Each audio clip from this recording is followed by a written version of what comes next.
And then keep your mics muted when we're not talking. Okay, we're live, Shaun.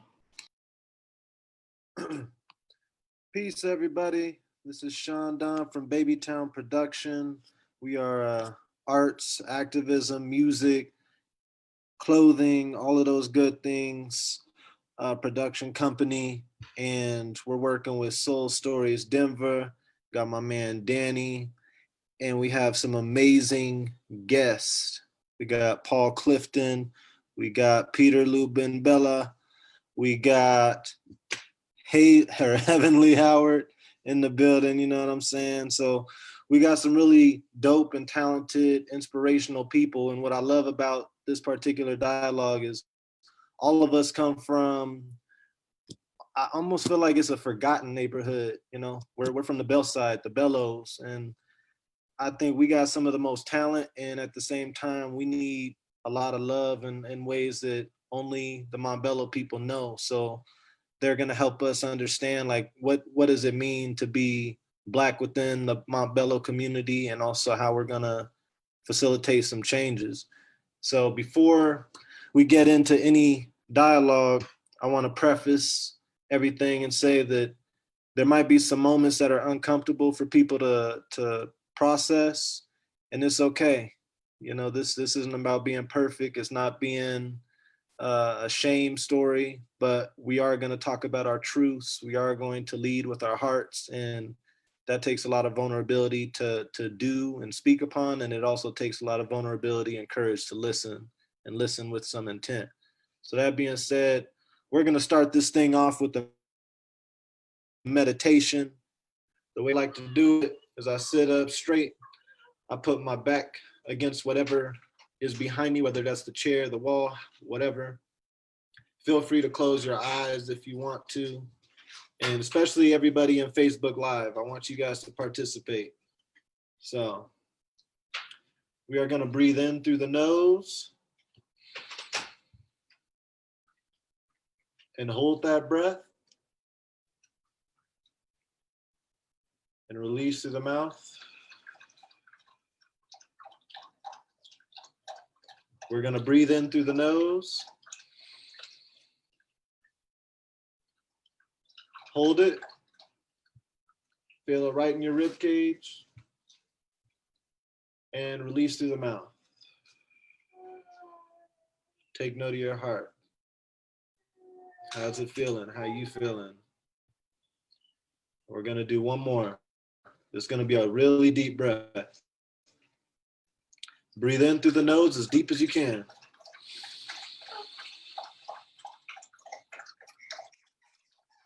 Hold it. And breathe out.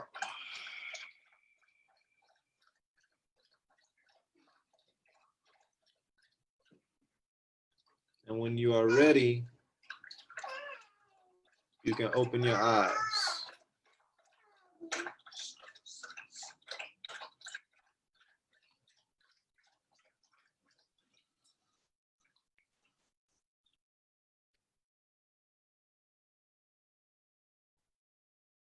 Little brown baby, don't you know that you a queen? Black girl magic radiating royalty. Descendant to the throne of the great great Clee. It's in your chromosomes, you better check your 23. Straight from the sands, we the rulers of the E. Jealous cause they seen how great we could be. Real nigga knows, hey, hide their history. Why every Egypt movie got the white girls on the screen. The same white girls that will kill for your gene. You the dream girl, you better ask Effie. Out of this world, got stardust in your veins. They try to pick us out, black women bend the brains. For your own mind, middle finger to their chains. Fuck the disrespect, won't do for just some change. Your Royal Highness, they don't want you to know your name. Whole world is your throne, and it's yours to reclaim. I feel that. Heaven-Leigh Howard, everybody. Real quick, could all of you do a brief introduction? And we'll start with Paul, and then we'll go to Heaven-Leigh, and lastly, Peter. Just real quick, who are you? What are you involved with, and why are we repping Montbello today? All right, how's everybody doing? happy to be here. Super excited. I'm Paul Clifton. I'm the founder and director of the Confluence Center at McGlone Academy in Montbello. And Shaun, I'm actually not from Montbello, but I've been a teacher in Montbello for 10 years. And, super happy and excited to be able to represent Montbello in this discussion as an educator.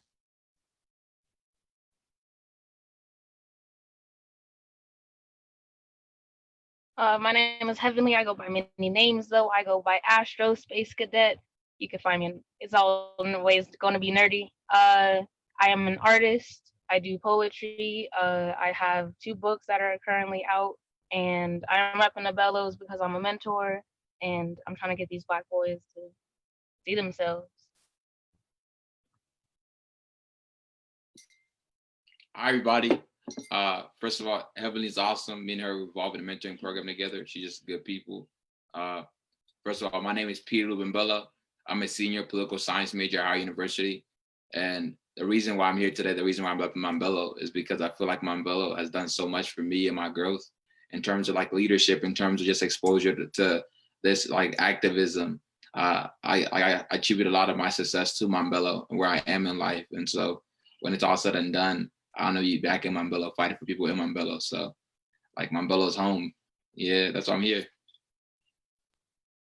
And Peter, what organization are you a part of, or what org you repping?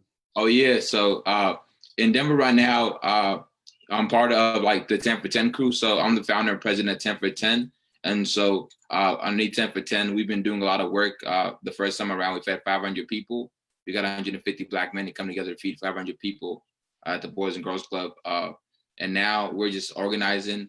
We have protesters, we have rallies. We have a big rally coming up on the 4th of July, the Rise Up rally. And so I'm excited to talk a little more about that as we go deeper into the conversation.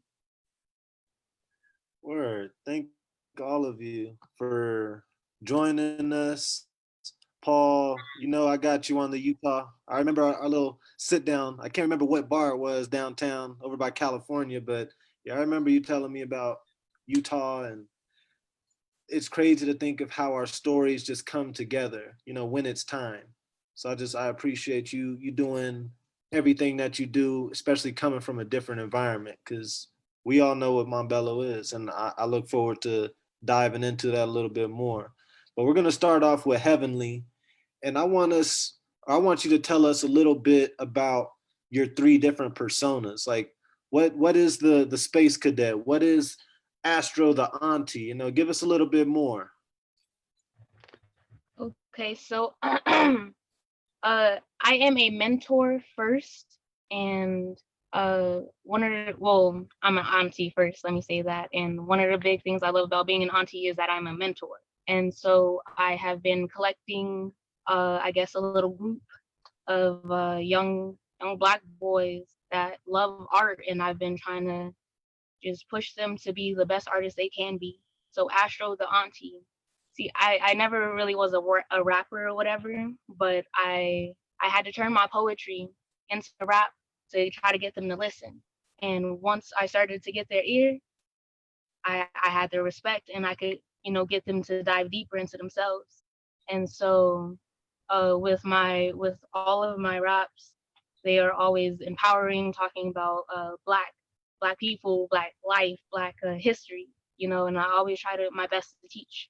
And so with Heaven-Leigh, that is my author side. That is where I be dropping the books. You go check them out. And with that, I mostly tell about my side, but I tell my perspective in a way that everybody can relate.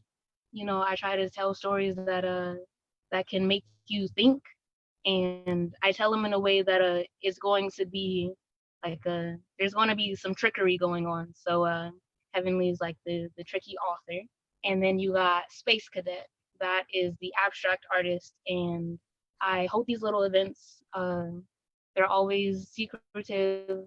I send out an invite, and we do an impromptu art auction, and I pop up with all my abstract art, and they always have a poem to them. And so it gets you get the poem with it as well, because I want you to kind of see where I was coming from, or maybe see what mindset I was in when I was doing this, because there's always a big what's going on here with art, you know. And some, I noticed that a lot of the young Black boys I was working with, they were like, nah, I don't really like art because, you know, I don't know what it means. And so I felt that if I can kind of give them an insight to my brain why I was creating it, then it can make them maybe fall in love with art.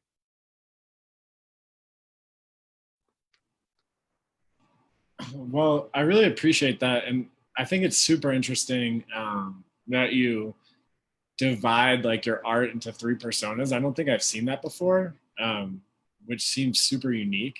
What kind of like inspired you to go down that path? Well, for one, I am a nerd.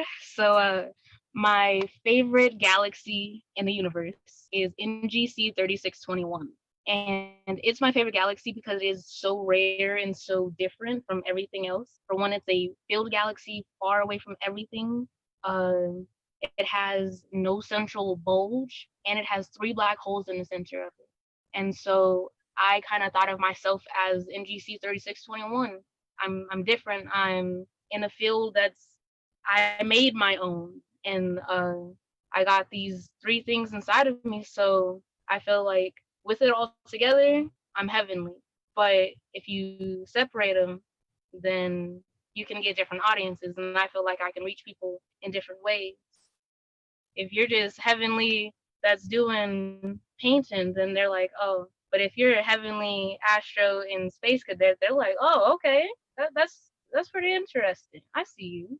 So trying to get them to listen any way I can. That's really cool. I think you touched on this a little bit too, with just like gathering community and like accessing young people's minds through art and teaching. But also like, what role do you see art serving in the lives of Black youth and families in Montbello? Well, I think that artists have a duty to kind of reflect the times and reflect what we're going through. Because when you look back in history and all your history books, they don't tell everything, and they gonna shape it how they want to shape it. And I feel like if I want our story told how I see it and how it was seen from here, then I gotta be one of the people to tell it, and I gotta tell them how it is. You know what I'm saying? I can't lie in my art. And so I think that if you give these kids an outlet to do art in these times and just in life general, so many beautiful things comes out of it. You know, when I first got the group, I started out with 5 kids, and we were just over at the gazebo doing little talent shows. And then once they started to get into it and it started becoming therapy for them, and they started opening up about things they've never opened up about, that's when I seen that, okay, I was getting it now. You know, that was my purpose.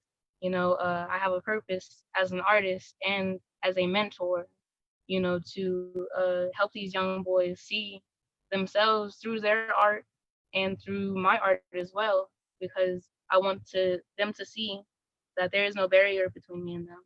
You know, a lot of a big problem was me being just the auntie. You know, oh well, you don't get it. You're not one of us. You know, you're not a Black boy. But as a Black person, you know, I feel that we still are going through the same things, and I have to connect with them on that level so they can try to see. So it's kind of like, I guess what I heard is like art as like storytelling, art as connection, and like as a space for these boys to see themselves through art and see you almost.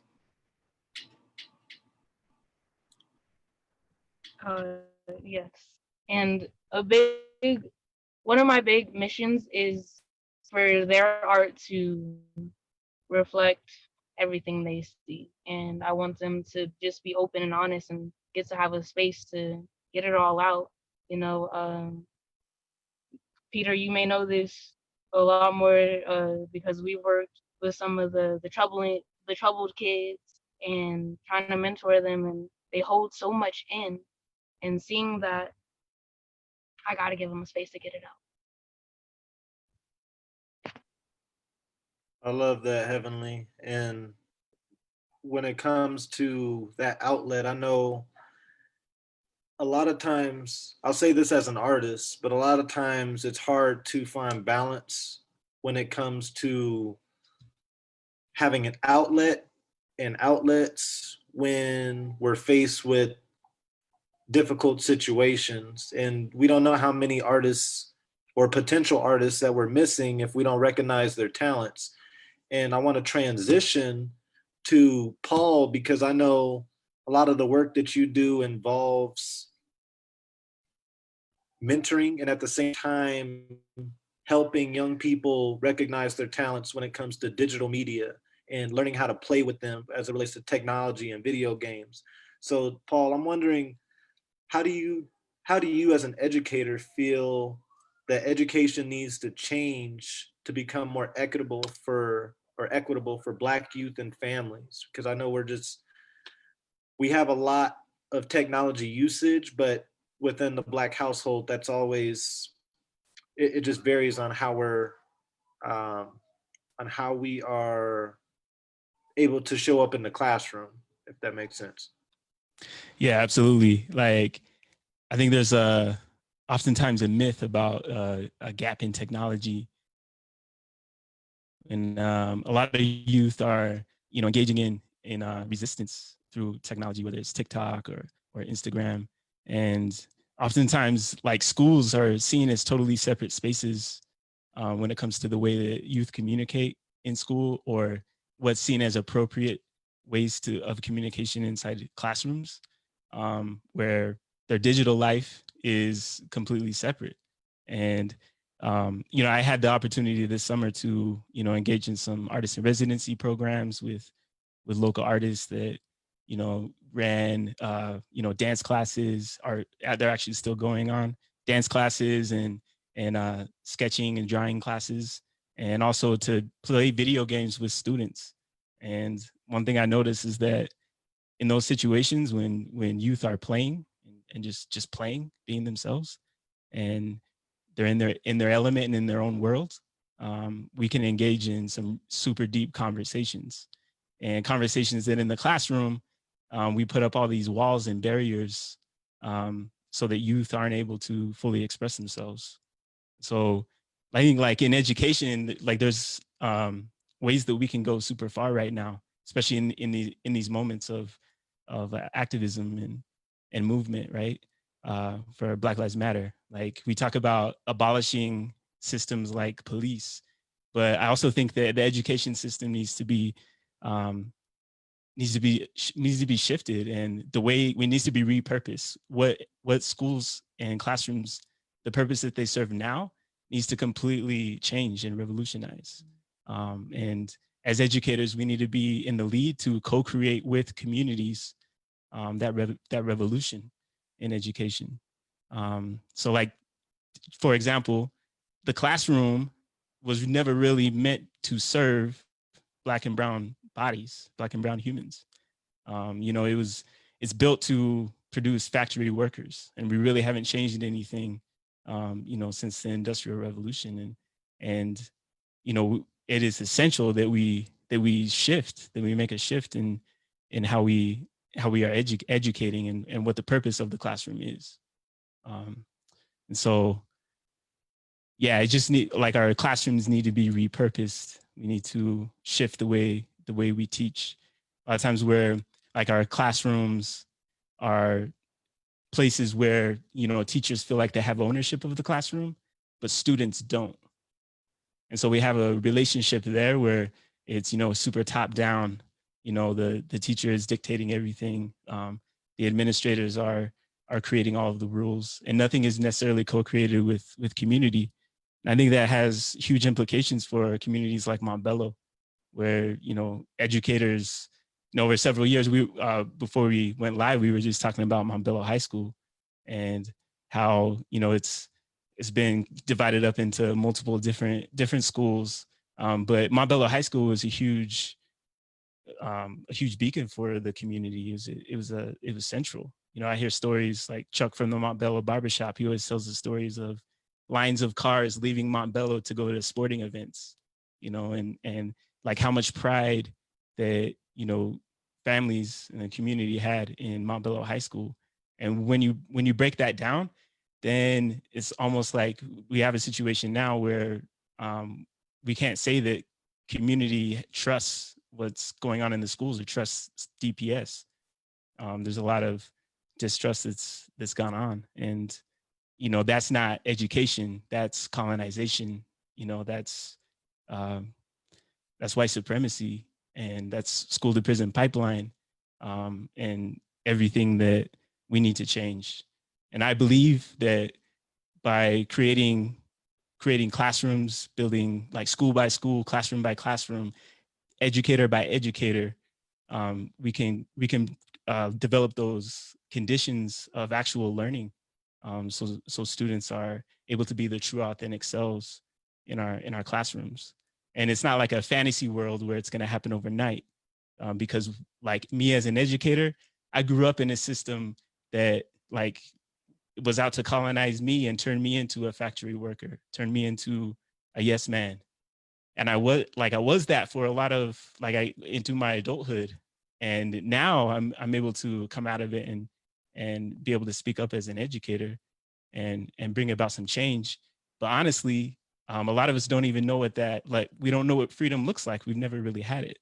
And So I want to circle back, and I also want to transform that question a little bit further, because you mentioned walls and barriers, and I know we've talked, you and me, behind the scenes when it comes to walls and barriers, when it comes to students and teachers. But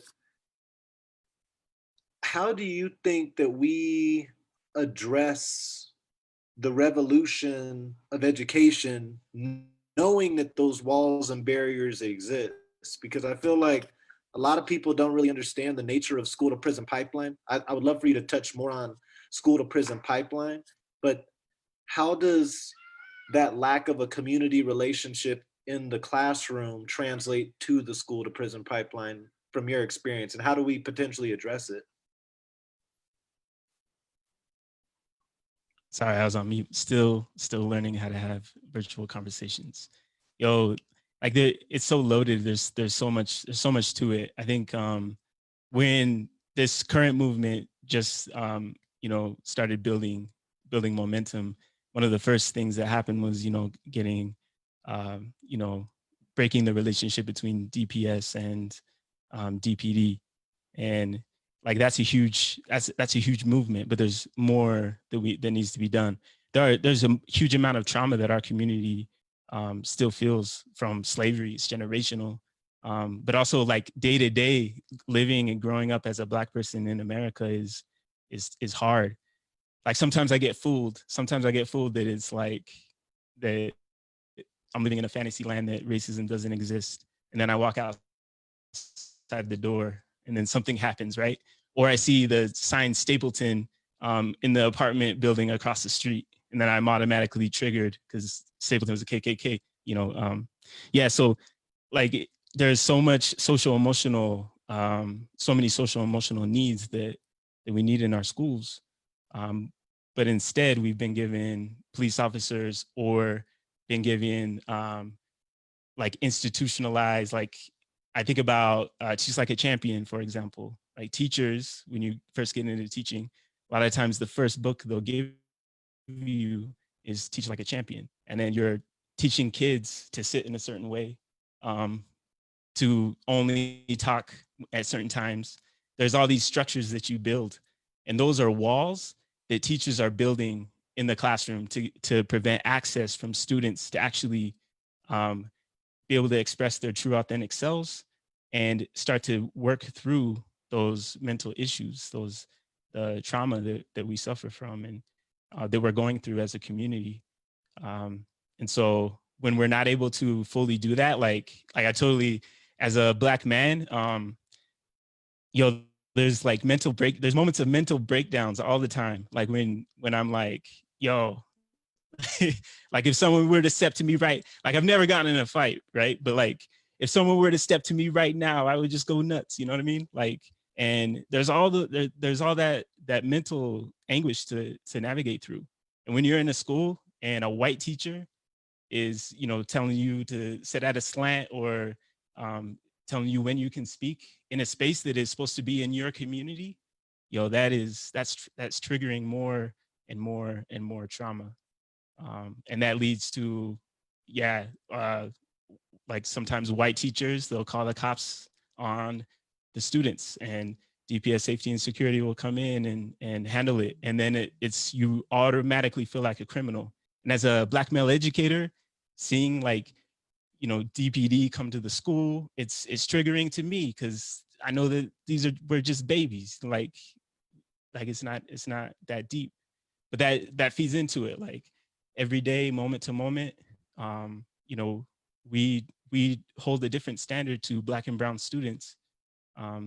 We don't let Black and brown students play the same way we let white students play here in Denver. And there's just so many inequities to overcome with that. I know that's a lot, but yeah. Yeah, thanks for sharing, Paul. I've been working with youth in a lot of different capacities for the past 10 years, and I totally hear you with those systems and like how they favor white bodies and go against Black and brown. And I feel like I've been a part of systems that have like perpetuated that racism, and like I myself have contributed to it. And God, there's just so much. Like I wish I could just like ask you question after question about this. But just for time, I'm gonna transition to Peter for now. Peter, can you tell us a little bit about you? I know you talked a little bit about 10 for 10. Maybe talk about them more specifically. You also mentioned that you go to Howard.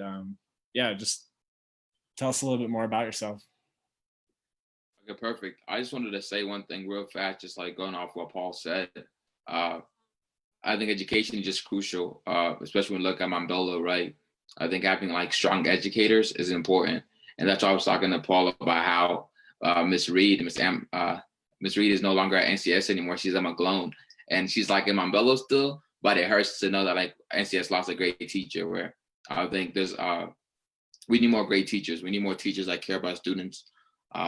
We look at like the education system altogether, and like as you guys all said, it's not necessarily meant for like Black and brown boys or Black and brown girls with the suspension rates, expulsion rates, and so. Yeah, there definitely needs to be a change. But so once again, my name is Peter Lubembela. I am a senior political science major, sociology minor from Denver, Colorado. When I like right now, I want to talk about 10 for 10. So like 10 for 10, right? 10 for 10 started in D.C. in 2019 in the summer. I was doing a lot of community service work, right? And I realized a lot of the people that I was serving were older African-American men and older African-American women. And I was thinking like being at Howard University, the #1 HBCU in the world, right? It's our responsibility as Black men to like lead in the community, to support the people in our community. So I got 10 Black men to put in $10 to feed 100 people. And that's where 10 for 10 came from.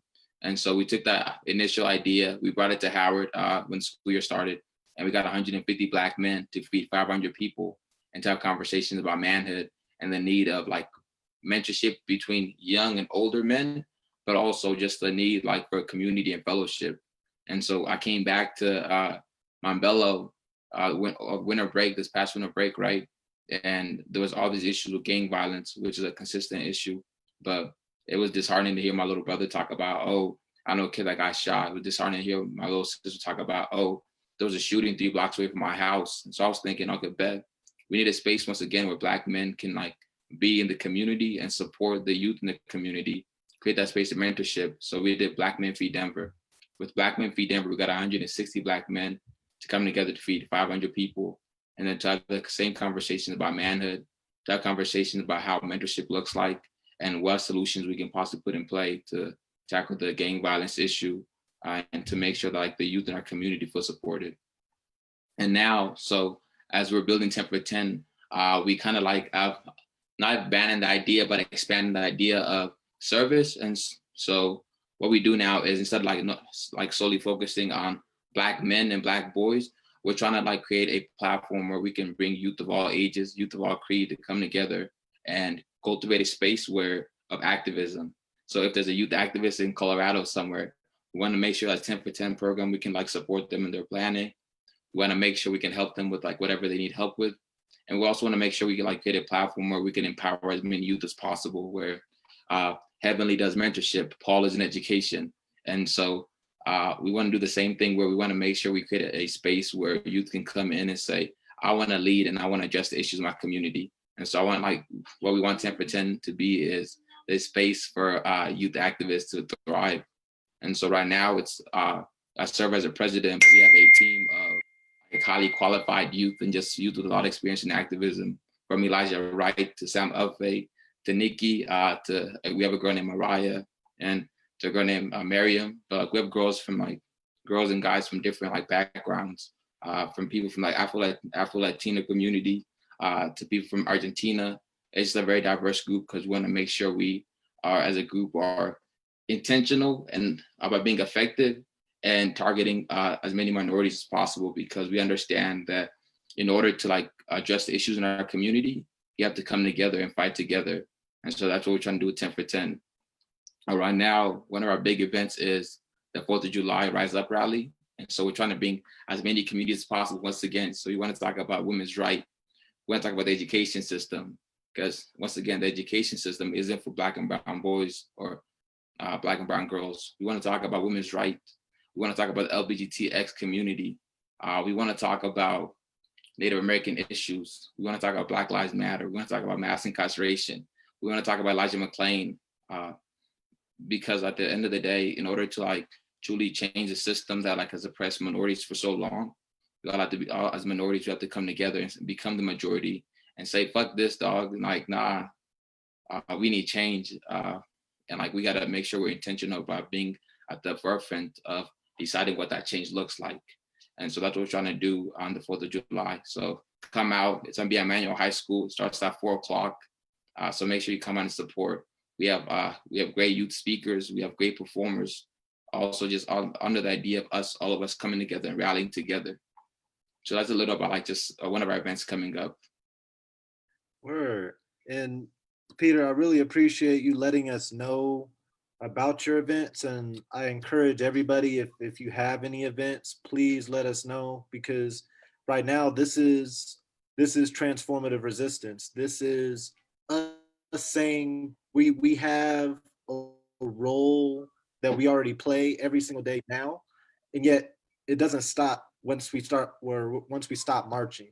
We have to keep on finding ways to execute a new plan that's going to help us do a new action.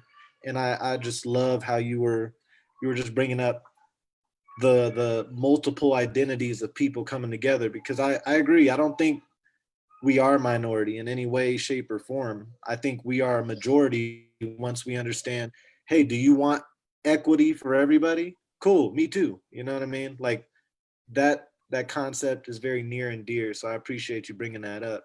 And I wanted to ask a follow-up question as it relates to some of the events that you've done previously. I saw that you had a dialogue around HBCUs, and you've mentioned Miss Reed. We got Paul here.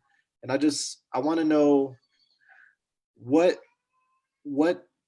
and how does an HBCU transform your ability to be a better server / leader within the Black community? And how does having a Black educator contribute to Black love?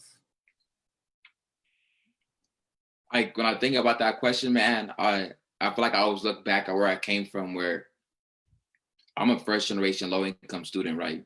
I lived in Fort Morgan, which is like in the middle of nowhere in Colorado.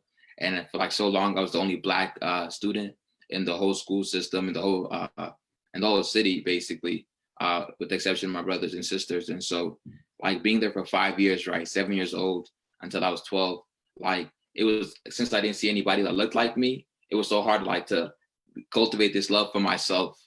And so with that being said, like that's the value of having teachers that look like you, where like in order to see like what like self-love looks like, when you see a Black teacher in front of you, it's like demonstrating that self-love or like that self-respect or that self-care for themselves, you're able to copy that or mimic that in a sense. And so that's the importance of having Black educators, where at the same time too, it's having Black educators that care about the kids and like also mindful about the situations that like the kids are going through. It's not necessarily enough to be Black, but you have to also be Black and conscious about the work that you're doing and like the trauma the kids that you're dealing with are going through. And so if there's a Black teacher there who like cares about the students and is aware about the trauma and knows about the struggle like Paul is, right? And knows that like, like there's teachers right here who call the police on like 12-year-olds who are confused in the classroom, right? Because they're scared or they're confused or they don't know how to deal with the 12-year-old. Now the 12-year-old is getting antagonized and criminalized. But like that's gonna he's taking that experience and that's gonna like dictate how he deals with the police or like with authority figures for the rest of his high school career. And that's dangerous. And so it's important to have teachers that understand and also are able to empathize and care for and sympathize for their students. But when I think about HBCUs as well and like how they help mold better leaders, like just Black leaders specifically too as well, because HBCUs once again stand for historically Black colleges and universities. And so a lot of the students at HBCUs are Black. Look at Howard, and 98% of Howard are people like Black people from different places. You have Black people from like Asia, you have Black people from Africa, you have Black people from United States, just Black people from everywhere. But being at HBCU like shows you so much identity of your Blackness and shows you so much perspective of what it means to be Black, where you learn so much and like from all these different cultures that like it's a humbling thing. Where coming from Montbello, I was like, yo, I'm about to go to Howard and I'm about to be king. Like I'm about to rule, man. And I got to Howard and I had like a struggle. I had a 2.6 GPA, which was like the lowest I've ever gotten. My ego was like crushed. I'm low income first generation student as well. So like I wasn't even financially stable to compete with like the kids in my class and everything. And so that was a hard transition. But like by now I serve as the president of my fraternity. I started 2 organizations on Howard's campus. And I feel like because my first semester was just so rough, I've been forced every year to get better and better and better and better and become a better leader, become a stronger leader because of the people that are around me. So when you're at HBCU, right, you have other Black people, Black women, powerful Black women, like it's insane. Like Black women are crazy powerful. So you have powerful Black women that like are coming at you, holding you accountable for everything you say, and which is like key. And you also have other powerful Black men as well, empowering you and supporting you. So that's key as well. So it's a Black community that makes you better.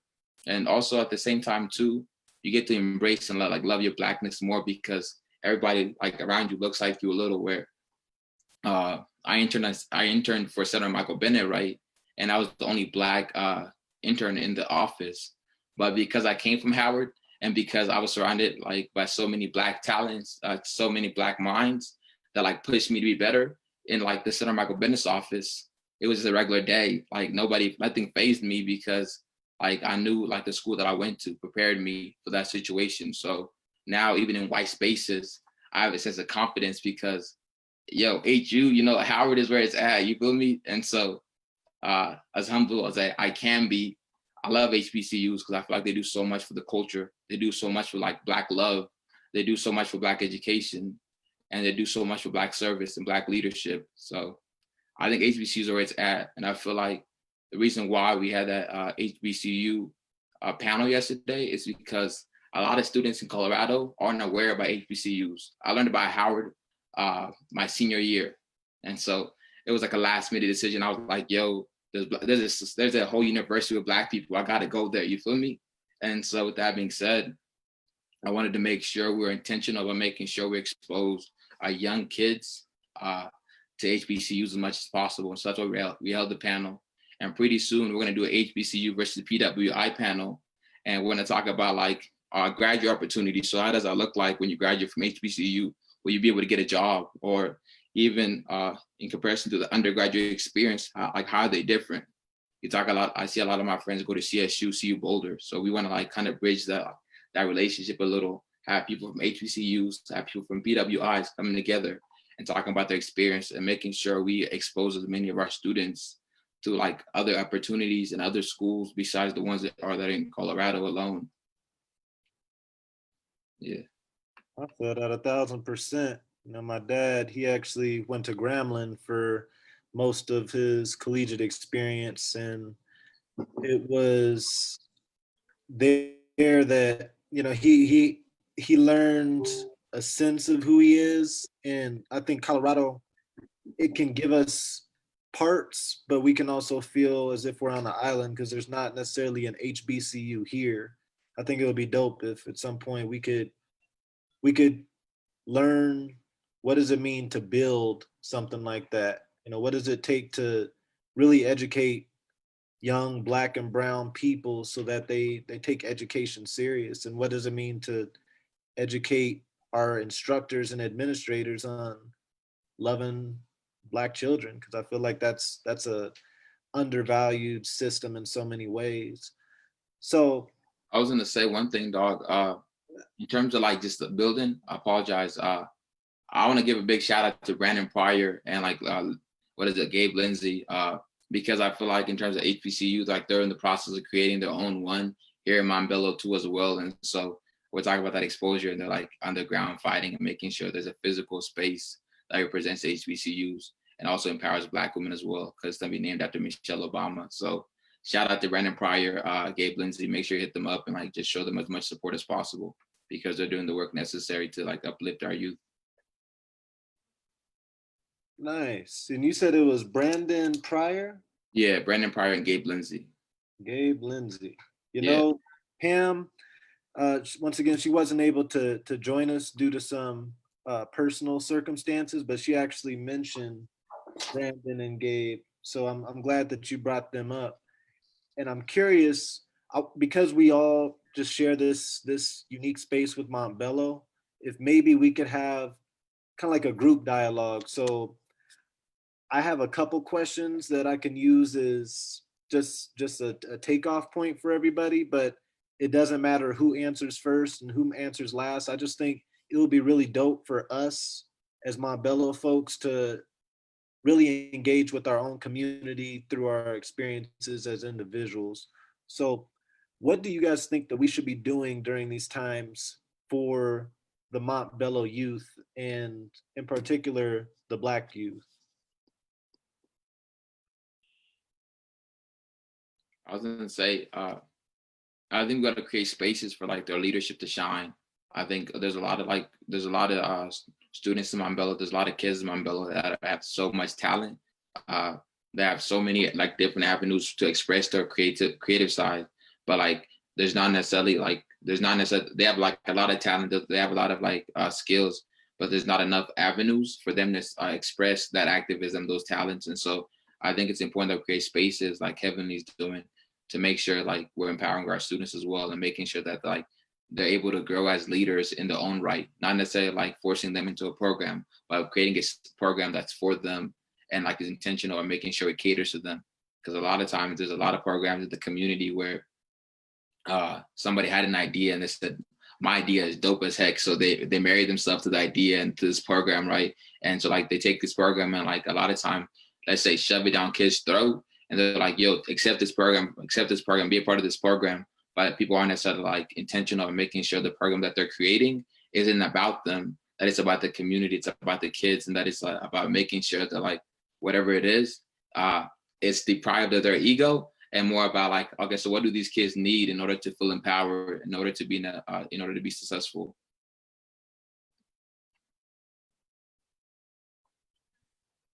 I agree with Peter. I would like to say that these Black boys and Black youth, the mental health has been going down. We've been seeing an increase in suicide, and I think that we need to protect their mental health and give them ways to self-care while they're at home or may not be in a healthy situation. I've been doing that with a few of my mentees. I reach out to them, just checking in on them. I say, give me your physical, your mental, and your emotional. And they rate it from 1 to 10.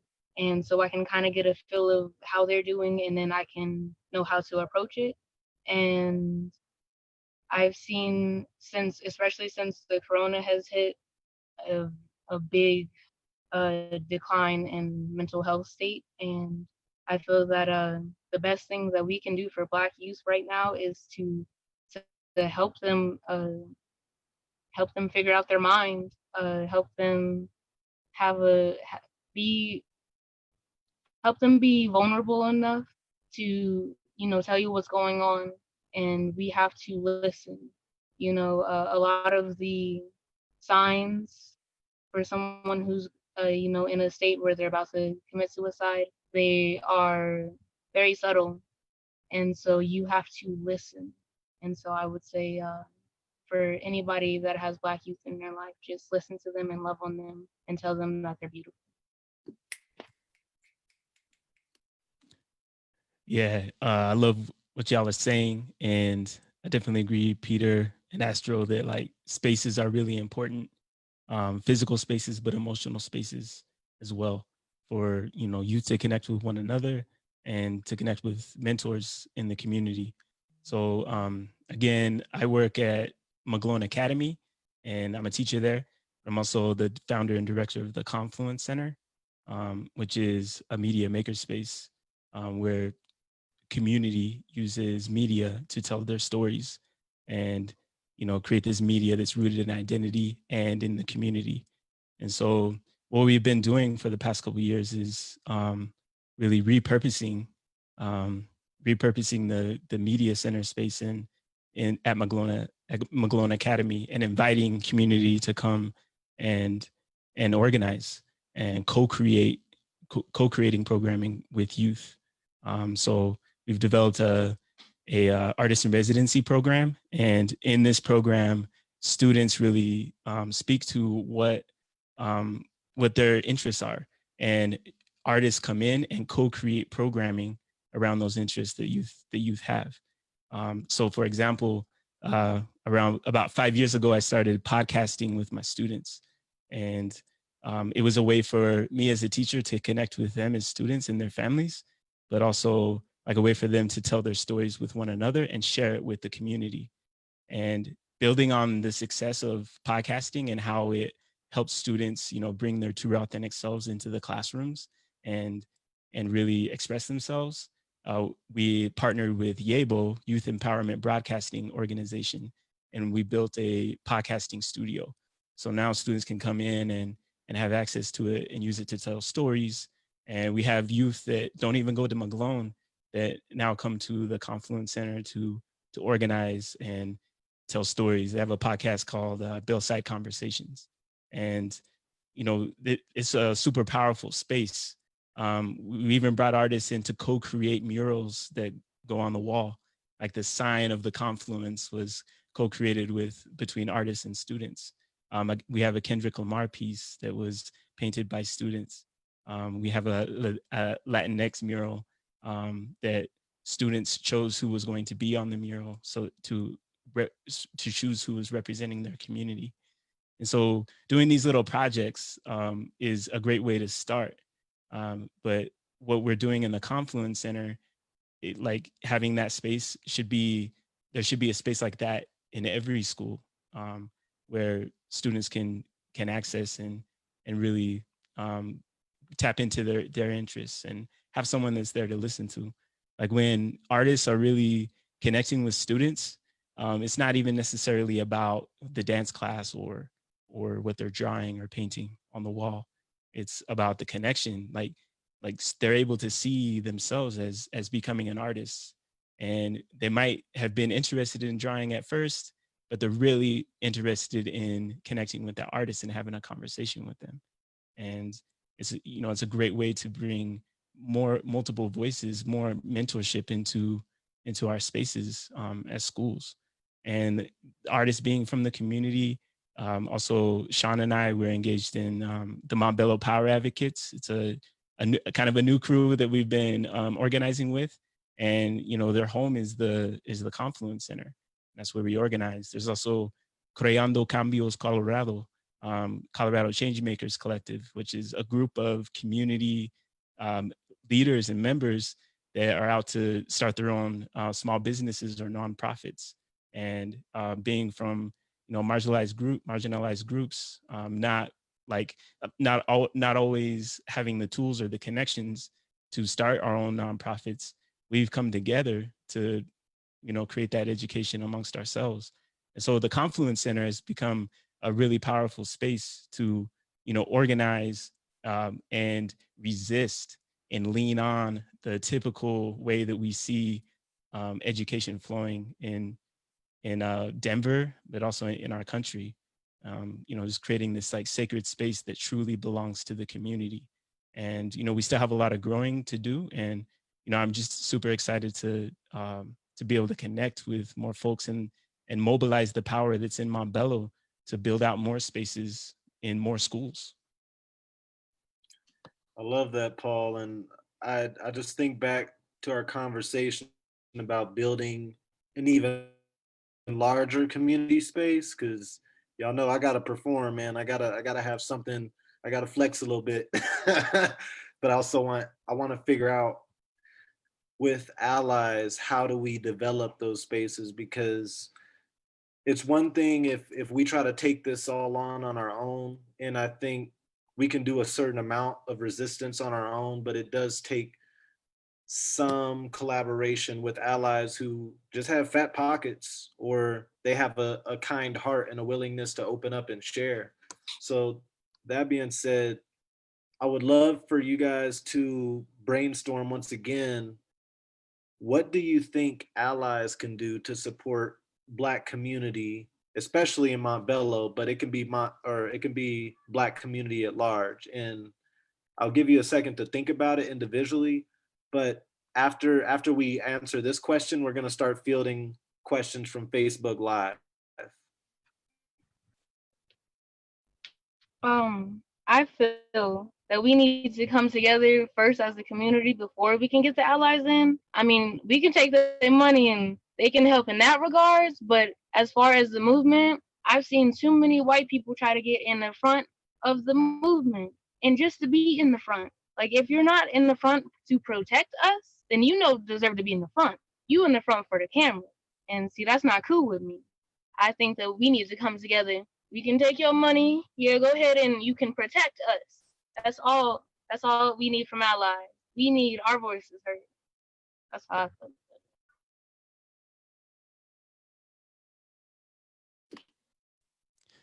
Yo, Astro, totally feeling that. Like, I heard something in this. I did a program called Moonshot, which is to build your own program or your own school, and get involved in the education ecosystem in Denver. And we had a presenter that spoke to this, exactly what you're saying. And I've always been like apprehensive about, like just not knowing how to act in that like white space of like asking for money, not wanting to like be like I'm begging for money and stuff like that with funders. But she said something crazy that just spoke to me. It's like that money that those funders have is actually, it belongs to us. It was built on the backs of our ancestors and the backs of migrant workers for generations, centuries. So that money that belongs to us. So for white allies, having the mindset that money already belongs in our community, you have it, but like just give it to us, like it belongs to us. We have the right to that money that you're hoarding for tax breaks, right? So I think like going in with that mentality, like to be a white ally, like really understanding where your wealth has been built and who's actually responsible for that is really important. So I love how you brought that up, Astro. I think for me, like I emphasize that and I agree with that, but I think it goes further than that. It goes further than that as well too, where I think we need our allies. We need our allies to believe in us. We need our white allies to also educate themselves on their privilege, educate themselves on Black history, educate themselves on Black culture, educate themselves on the oppression of Black people, educate themselves on like how police brutality looks like, if that makes sense. I think that's important, where we need our allies to be knowledgeable about the systematic oppression that minorities are put under, that Black people are put under. That's the first step. We also need white allies in terms of government, in terms of policy, where once again, interning at Senator Michael Bennett's office, I was only Black. I was the only Black intern. There was another Black coworker in there, but besides that, everybody else was white. And so with that being said, because that's the power dynamic right now, and we look at Congress and everything, we look at we look at Senate, a lot of the people in there are white faces. And so if that's the reality right now, we need those white faces in there to educate themselves once again on the privilege, but also to be intentional on making sure like the policies that they're writing are just like, oh, here's what I want to do for Black people. But like they're actually intentional about going into Black communities and talking to Black leaders and talking to Black kids and talking to Black people, Black women in the community. And so like the policies that they're bringing into the Senate, that they're bringing into the Congress is policies that are supported by the community, instead of just like this white savior complex idea of like, oh, I'm doing this to Black people, but like has nothing to do or doesn't include Black people in the process whatsoever. And I think another thing is, I think it's important that we need our white allies to show up, where we talk about organizing, right? And like the key things in organizing are the mobilization of money, first of all. So getting money, right? You need money, like you guys were saying, but you also need people to show up as well too, where Elijah McClain's was a march that recently happened was so powerful because the amount of people that showed up. So with that being said, we got to make sure that like the people that are showing up are educating themselves on like the issues as well, but also like showing up and showing support for the Black people that are getting hurt in the streets, that are getting killed in the streets. And so like I think showing up is like really big. But like as you show up, you also, once again, you have to be intentional, you have to be smart about your privilege, and like understand that you have to take a step back, and it's not necessarily your place to speak. It's not your place to lead, it's your place to support. And so that means like, oh, if that means what is like supporting through money, if that means just showing up and like following, just doing whatever like is needed in the community instead of like doing what you think is best. Yeah. I love. You got it, Paul. Oh yeah. Man, I love that, Peter. And thinking specifically about education, where education is, as far as educators go, it's white dominant. We need leaders that are willing to give up control, give up some of that, like that control, and give it to communities. Like you're saying, Peter, like take a step back, especially in our schools. Like I'm super fortunate to be at Magallone, where I'm supported, and I'm able to explore. I'm able to try different things. I'm able to create a different ecosystem within the space. But not the majority of Black educators aren't in those situations, and we're being pushed out of education at astronomical rates, and we're not able to be in education long enough to truly make the impact, and we're not supported in actually moving forward on things that we know will make a difference for youth in our communities. So that's a way that white educators can support us, and in that take a step back and let us explore, and let us do what we know is right. And just to piggyback, that ability to explore is really important. And first off, I want to acknowledge everybody's feelings, whether you're on Facebook Live, whether you're here on this panel. I feel like we have some sort of passion. All of us have some sort of passion. All of us have some sort of gift. And within these gifts, we have to know our place within facilitating love and facilitating movement. Because I know sometimes I can be stagnant in terms of, well, what is the action plan? You know what I mean? I can want to be a part of things, but I don't know what to be a part of. So I just want to acknowledge that, and all the different feelings that we got going on, it's important to feel them. I think just to add on to this allyship question, we need people to be willing to get uncomfortable. I think it's easy to sit in comfort. It's easy to sit at a nice ass table. It's easy to sit with all your needs met. It's easy to sit and watch on TV somebody else not having the same access to opportunities because you're not dealing with it on a communal level. And that's really why this conversation exists in this moment, because I want us to be clear. There's a clear disconnect for why some people are going through something and why other people are, they're just chilling. So I remember at one point I was riding in the car with Melissa Harris Perry, and this was when I was in college. I was pretty much in the same stage as Peter, actually, senior year. And I don't know how you feel, Peter, at times, but sometimes I feel kind of egoic when I get I was the president of my organization. I was doing, in my head, big shit. But the thing that I was very uncertain about, that I feel you're way ahead of me in this regard. You have a direction. At that time, I didn't have a direction for what do I do after college. And I told Melissa Harris Perry, I was like, yo, I'm kind of thinking about Teach for America. And she just looked at me like, Shaun. That's what she said. She's like, Shaun. I'm like, okay, maybe I'll reconsider. And I didn't do Teach for America. But there's a question on Facebook Live that Susie, and please pardon me if I mispronounce your last name, Susie Mazur. She's asking, and I'm assuming but what's an approach to the white teachers who verbalize that they care and are with the movement, but do not take responsibility as co-creators to the revolution, but rather blame the hierarchy and the administrators? So that's a pretty heavy question, but do you guys have any thoughts about that? I was gonna say, nobody wants to check their own implicit biases, man. Nobody wants to be held accountable. Nobody wants to hold themselves accountable. Everybody's a small pond, like everybody's a small fish in the pond when it comes to like dealing with big issues and everything.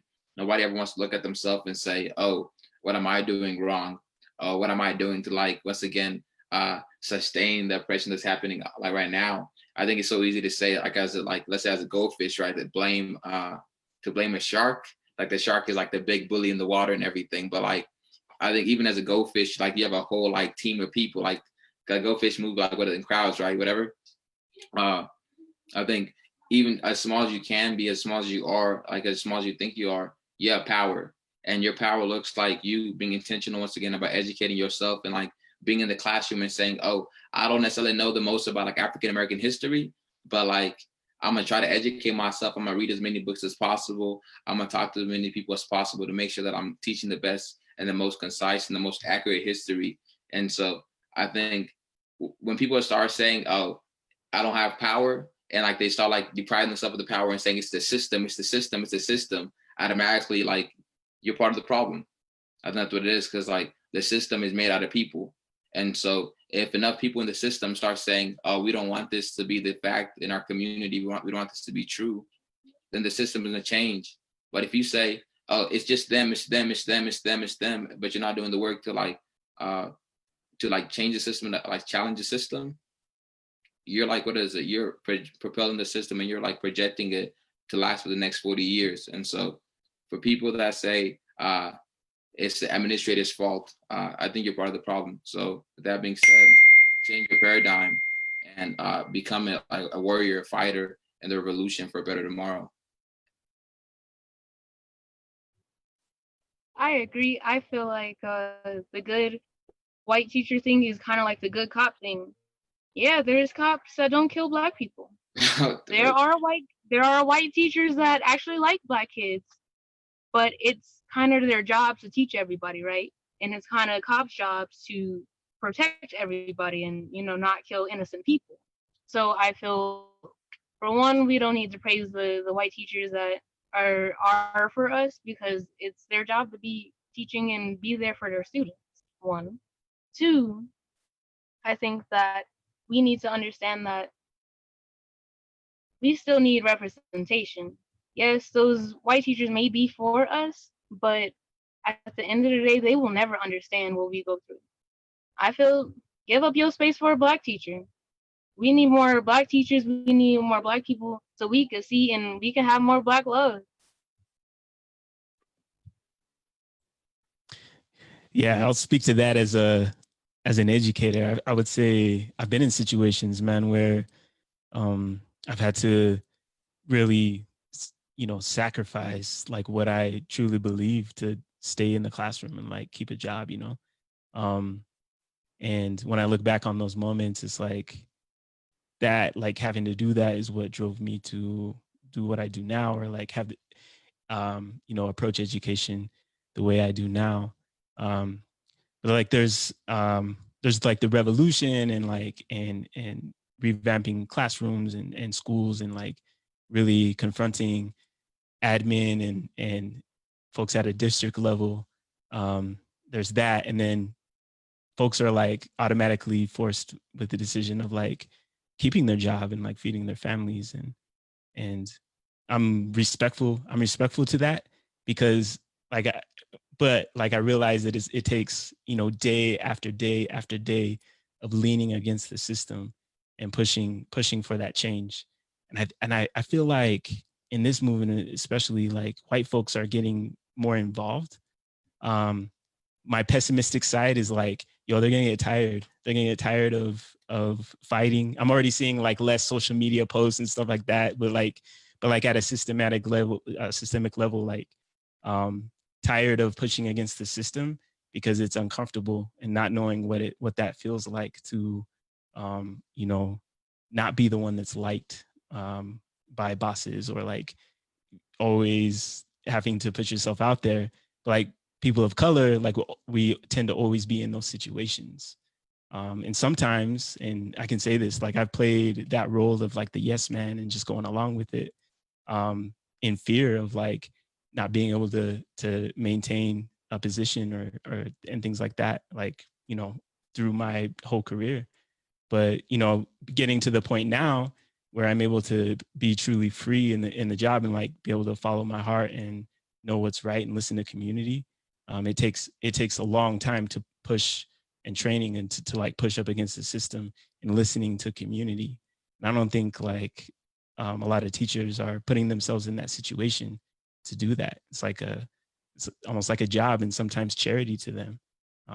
They're not invested in in Montbello community to the level that educators that are from Montbello, or folks that have engaged in the community for years are. And that's a problem, because you're not going to be willing to push up against the system and be willing to sacrifice your job for in replacing of like spirit murdering children in your classroom.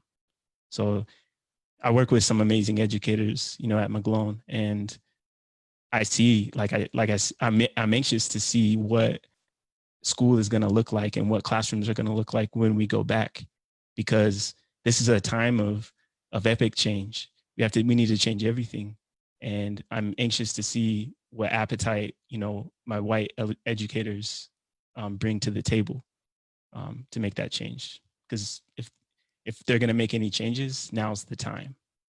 We don't need more people. We don't need more people dying on video camera to help us realize that we need to change. Like they shouldn't need that. So yeah, I think we just need to continue to push our white educators to either step aside or jump in the fight. Speaking. Oh, you got something, Heaven-Leigh? I just want to say, like, I feel they should step aside just because ain't no white teacher gonna fight for a Black kid like they gonna fight for a white kid. And Black people, we gonna fight for us. You know what I'm saying? We gonna fight. And these, like you said, they gonna get tired. They ain't gonna fight for us as much as we gonna fight for us. So that's why my stance on allies and white teachers. Hey, thank you for your support. You can support from a distance. Send your money this way. But other than that, I'm sorry. This is our fight. I was gonna say, just like to build off of that. I think, like you would say, talking about Teach for America, right? I think it's important that like now, like when people do Teach for America, like are interested in doing Teach for America, they're not necessarily doing it just for like the $10,000 like loan forgiveness or like debt payment, but and because what is it? They're gonna forgive $10,000 of your like debt, in college for 2 years in a Title I school. Title I school being schools that are serve a lot of minorities or somewhat like difficult to deal with. But like the turnover rate is you do your 2 years and you bounce and you go to a different school. And like being from Montbello, being at NCAS, I think it's hurtful. It was hurtful every year going to school and having new teachers year after year, having new principal year after year because of situations like that, honestly, but also just like the crappy retention rate that it is in the education system when you look at schools like Montbello and everything. So if like Teacher, I don't necessarily have anything against for Teacher America, but I think with that being said, you have to be that like the people that do like make that commitment to like to be shepherds, right, for Black minds, that like be committed, that to make sure that like it's not a 2-year commitment, that it's a lifetime commitment, that they're there to support the kids. And I think with that being said too, I feel like school administrators have a role to supporting those teachers as much as possible, but like we need teachers to have perseverance and like to persevere through a lot of the bullshit that comes with education and everything, comes with like the shortcoming and the obstacles that are in Montbello. You got to be tough. You got to be like, you got to be willing to fight and struggle every day. I want to say one thing. I think I had great white teachers, and if we're being honest, teachers like were passionate about me and everything. But at NCS at the time, we had Black administrators and everything, but we had one Black teacher in the high school. His name was, if I'm not wrong, I'm blanking out on it, but he used to be in charge of like the media room, right? And he was good people, but so we had good white teachers, some good white teachers, but we only had one Black teacher in a school building that like housed like 98% minorities. So I think it's important that we have equal representation, not even equal, but like equitable representation, making sure that like there's enough Black and brown teachers in the school to make sure that they can empathize and understand, like the students in there can feel like the people that are educating them and teaching them look like them as well too. But with that being said as well too, we got to make sure that like we make teaching an attractive like field for people to go into, because we look at like the hiring pool, right? We need to make sure like we are encouraging Black and brown boys, Black and brown girls to like want to be teachers, making sure like they want to like be in front of the classroom, because when we start like seeing that shift to like Black and brown people like applying to be teachers and like at a high numbers and everything, I think it's also gonna like change the education system for what it is. So how do we make it more attractive? I don't know, but like we got to make sure that like Black and brown boys and Black and brown girls want to be teachers at the end of the day too as well, so they can fight for the next generation. Very true. And I want to jump for a question that my lady actually asked, and I will preface it by saying a lot of the situations that we go through as Black people, and I'm gonna just focus on Black people because I understand there's a political realm when it comes to saying people of color and brown. I'm gonna focus on Black because that's my mom, that's my grandfather, that's my father. So when it comes to Black families, there's so much trauma. It's ridiculous. My mom was a 13-year-old girl who got pregnant because there was a lack of structure. There was a lack of a support system. There was a lack of community, a lack of care. And within the education system, that's one thing that may or may not be an add-on or an outlet.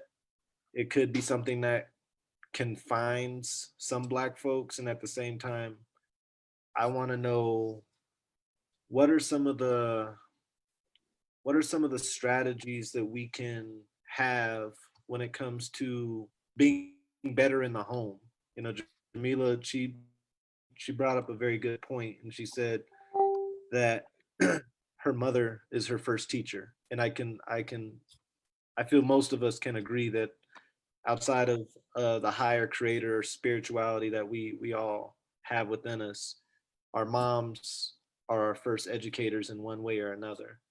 So what do we need to do as Black families? What do we need to do in the Montbello community on a family level? What are you guys' thoughts on that? after this whole COVID stuff started, I had to be a quarantine teacher, right?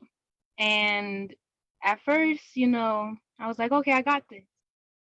I thought it was going to be all simple, but then I had to teach some of the teachers, and it really opened my eyes to see what was going on in the in our education right now. Like my nephews, they're not learning cursive yet.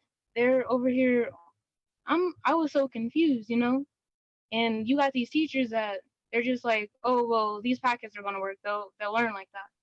Kids don't learn like that.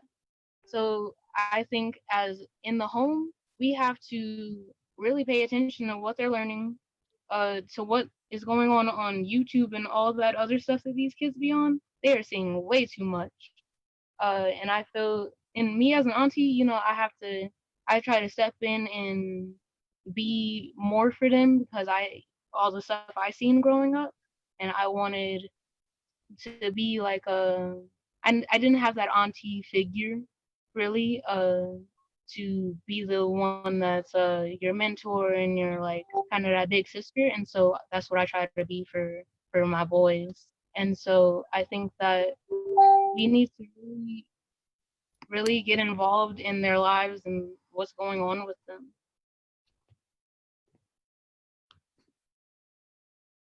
Yeah.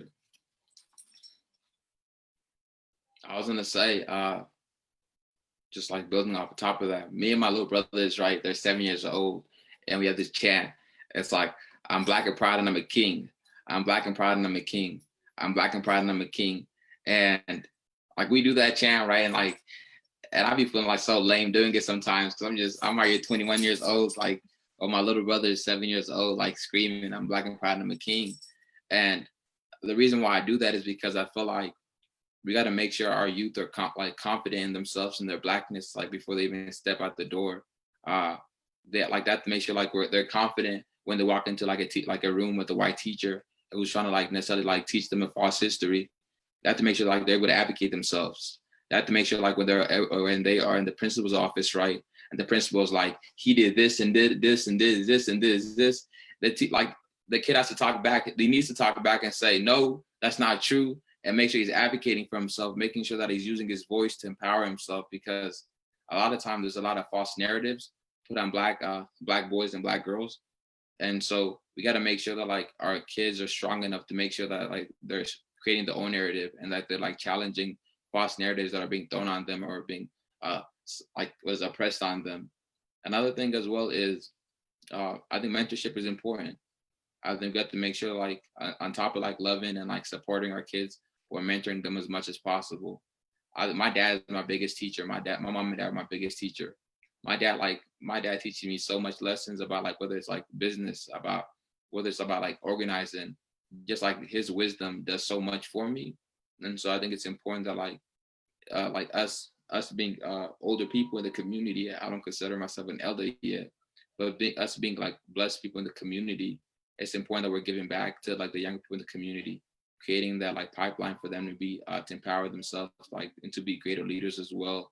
So I think it's important that like we make sure our kids like develop like a sense of confidence young, and like make sure they love themselves. I think it's important that like we also like create a system of mentorship, make sure that like we're like putting our kids in positions to be leaders, putting them in positions to create their own things, create their own like reality. So like those are two things that I feel like if we did that within our community, like we'll have more kids saying I'm black and proud and I'm a king. You feel me? Like more confident kids. I agree with the confidence thing. One when you had said that when you went to Howard and you got your internship and you went in there all confident because you just had all this black love.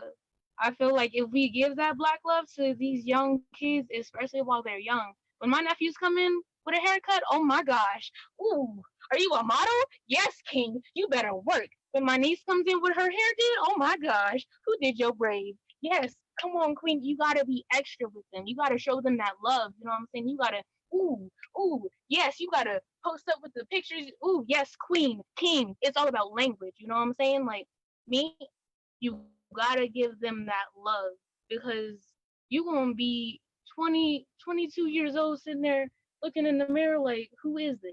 You know what I'm saying? If you don't, and you need to find your love, because if they see that you're not loving on yourself, how they gonna love themselves? You gotta be representative. Me, I can't be a hypocrite with my nephews. I tell them everything, like, man, I'm not really feeling all that great today, but these are my goals for myself. I show them that, they start creating goals for themselves. You know what I'm saying? It's all about showing them that you're not only talking about it, you're not only telling them to do it, but you doing it yourself. You know what I'm saying? And we be in the mirror brushing our teeth. Ooh, I love your smile. You know what I'm saying? You gotta just gas them up randomly, just randomly. When you see, and don't just do it for the fresh cuts too. You gotta do it for the BBs on the head. You gotta do it for the braids that ain't been laid in a while. You know what I'm saying? You gotta do it for all of the black kids. You know what I'm saying? Give them that love so they can go into spaces and walk in there and be like, oh, okay, what's good? I don't. So those microaggressions can roll off their back. You know what I'm saying? Because they're gonna get it. Oh, you change your hair so often. Ooh. Or, oh my gosh, Jamal, you got stars in your hair. Like I've heard so many just you gotta nip those microaggressions in the bud before they even happen. Give them that love. Gas them up all the time. Any black person you see, you better, ooh, yes, queen, I see you with those flip flops on and your sweatpants. Yes, king, I see you. You better walk down the street. You better strut. Gas them up. I'd also say, like, to build on top of that too. One last thing, we gotta treat our kids like babies as well. Where I feel like the world treats like a lot of black and brown girls, black and brown boys. I try to keep. Sometimes I say them like together because I feel like once again I think in order like to adjust the system and change the system, it's gonna take a collective, all of us. But if we're focused on, like, let's say a black boy alone, I think black boys and black girls don't get an opportunity to be young, where like they go to school, like police see 12-year-old black boys and black girls, right, as like grown ass people. So I think it's important that, like, that us as like black people, like black leaders and older elders in the community, that like we're giving like the kids in our community a space to be young, a space to like be like cared for, a space to want to cry. Like, you don't need to be 12 and like carry the world on your shoulder. You feel me? You don't need to be 12 and feel like, oh, I need to be this like big bad guy for my community or for my mom or for my siblings. I think it's important, like, us as adults, we're intentional about making sure that like they can feel soft and that they can be babies, that they can be young. So like when they're older people, that like they would like they're growing constantly through like their youth, instead of necessarily feeling like, oh, they have to portray this idea of what manhood is or what womanhood is young. Yeah, I just want to add, like, that black love that we're talking about needs to be reinforced in schools. Like, it needs to be apparent in schools that being black is being beautiful. And I think a lot of times as educators, we'll send homework home and expect the parents to, have time to do it with their kids. But there's no reciprocity. There's nothing in return that the educators oftentimes are held accountable to do for black and brown families. And I think that's something, like a shift that we can make as educators right now, is like really reinforcing black love and in our schools and making that apparent daily. And because I think it's I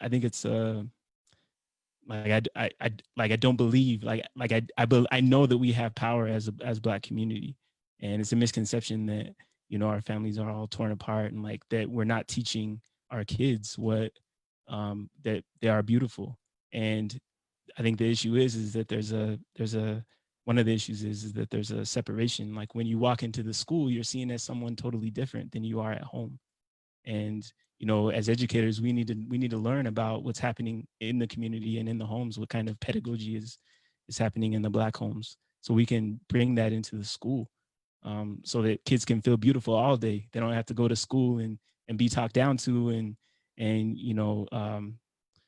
just treated totally different than when they're at home and they're treated like a king. So I think it's like the reciprocity, like what are educators doing to uplift black families and and help contribute to it rather than tearing it down. I feel that, Paul. There's so many different ways that educators play a role in that ecosystem of love, and I feel it is a little bit of an ecosystem. So I'm gonna do something a little different. I'm gonna ask everybody on Facebook Live, everybody on this panel, we're gonna do an exercise. We're gonna do it together. I want you to say, I am. I am. I am. I am. I am Beautiful. Beautiful. beautiful. I am. I I am. am Amazing. Amazing. amazing. And without seeing everybody on Facebook Live, I genuinely feel everybody who just participated, whether it was viewing it or actually doing it, smiled. And that's something that I took for granted growing up. And I'll tell you guys a little bit about my name because I make music. I love doing that. I'm a educator as well, but music is really my thing. I love music because music, it tells all these different stories. It talks about the ways in which we've struggled to get piece by piece what we do have. And the acronym for my last name, Shaun the Truth, is Teach Resilience Utilizing the Heart. And I feel, thank you. That came to me at the later stages of college when I was Peter. That's when Shaun the Truth came to be a thing because I realized that there were so many different truths that I wasn't taught growing up through the DPS school system that I didn't have context for who I was. And now that I'm a parent, I have a 1-year-old daughter, I'm starting to see that the world that she needs, the world that a lot of us really need, especially as parents, because as parents, we have to watch our kids grow. And at times we see them go backwards, they fall. We want to do everything for them. I think a lot of that responsibility falls on me as a parent. I don't have all the answers. I mess up every day, every single day. And within messing up every single day, I notice that there's times where I don't take accountability for it. And there's times that I know a lot of us as parents don't even know how to take accountability for our shortcomings as parents. There's a system that does things to us, but then there's also our own family networks that they keep us confined sometimes. And I know that I've gone to therapy. I've written out my angry thoughts. I've kicked walls. I've done a lot of destructive things before I ever got to a place where I could love anybody, especially myself. So I want to say that because I know a lot of us struggle with knowing what self-love is, and I don't want to undermine how tough that work is to even get to a place where you can work or you can wake up and actually enjoy your day to where you can listen to your kid by the time they come home. That's not easy for everybody. And we need to be aware as a people how much strength that it takes to give a shit after you work for somebody who doesn't give a shit. That's just facts. You know what I mean? Like a lot of us are getting paid minimum wage. A lot of us don't have the resources and we're trying to figure out how do we get our kid what they need to survive. So we don't have as much patience. Sometimes that love isn't always there. But I think going back to my name, that resilience piece is what stands out the most. I saw this comment by Rodney, and I don't think what you're asking in terms of this being a productive question is even relevant. It is extremely relevant for us to identify what we enjoy about being Black right now. Right now, we're standing together. Right now, we're unifying. Right now, we're having this conversation. Right now, you're listening. And I think that's because Black lives matter. When it's all said and done, it's more than a hashtag, it's more than a fad. We matter. And that's something that's beautiful. We have always mattered, no matter who told us anything. And I love being able to fight for that right to let people know, beyond mattering, motherfucker, I'm the shit. You know what I mean? Like, I'm the shit. And if you think otherwise, kiss my black ass. You know what I'm saying? Like, that's what it is. So yeah, I wanted to throw that out there, because if we can raise ourselves first to have a little bit of that self-love, self-compassion, don't worry about the shame too much. I've sat in shame. I've shamed myself so many times, it's nasty. I want us to just grow together and stay unified within the Black love that we're capable of having.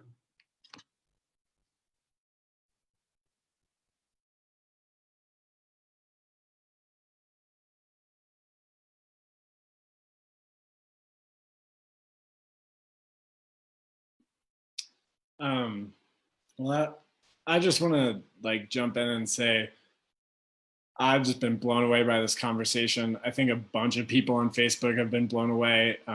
You all are getting so much love. There's even some tense conversations that we're sparking and some back and forths. And it's been like a huge audience to really like witness and honor everything you all have to share. So I appreciate it. And I wanted to like just add on to the allyship. I think for everyone who's like white, who's listening, who's watching this, if anything makes you feel uncomfortable, if anything has challenged you, like I encourage you to sit with that. I know for myself, I like am going to take a lot from this conversation, and there's going to be a lot I have to sift through and work on through myself and hold myself accountable as a white person. So anyways, that's a little bit of a tangent from what I was about to do. And I think you've all touched on this question that I'm trying to find right now. I think it was from Khalil, but yeah, Khalil Kelly asked, how can we help our youth better identify their emotional health? I think you've all touched on this in different ways, but like I'm really curious about that like self-awareness, that like really touching with the feelings and like being able to identify that.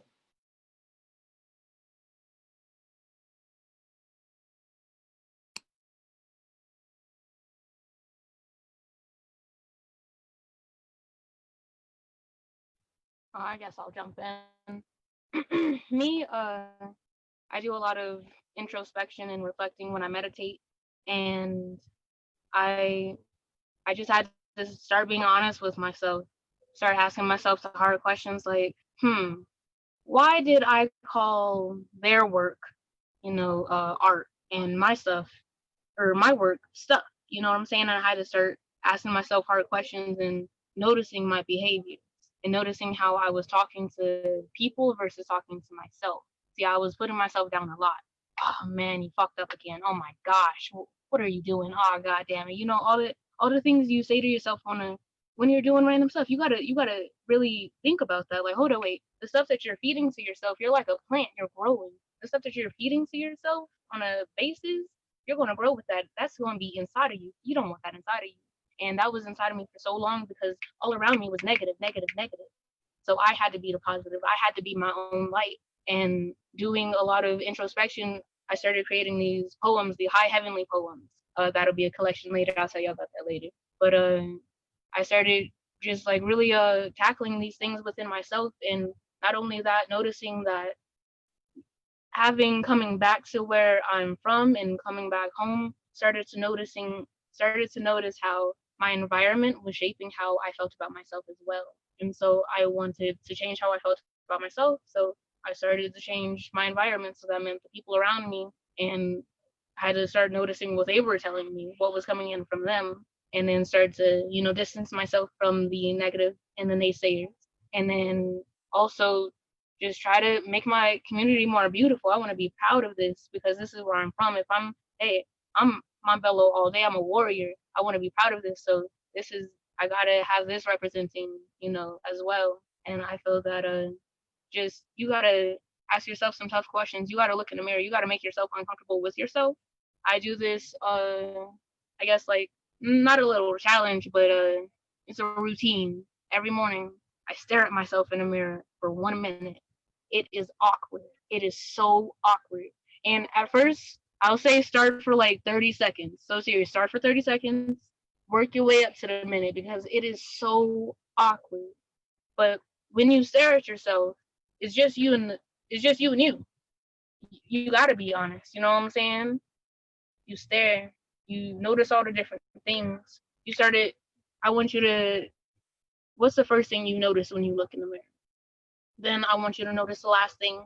I want you to ask yourself, why was that the first thing? Why was that the last thing? You know what I'm saying? I want you to be very uh just aware of what you're giving yourself and what you're giving to the world.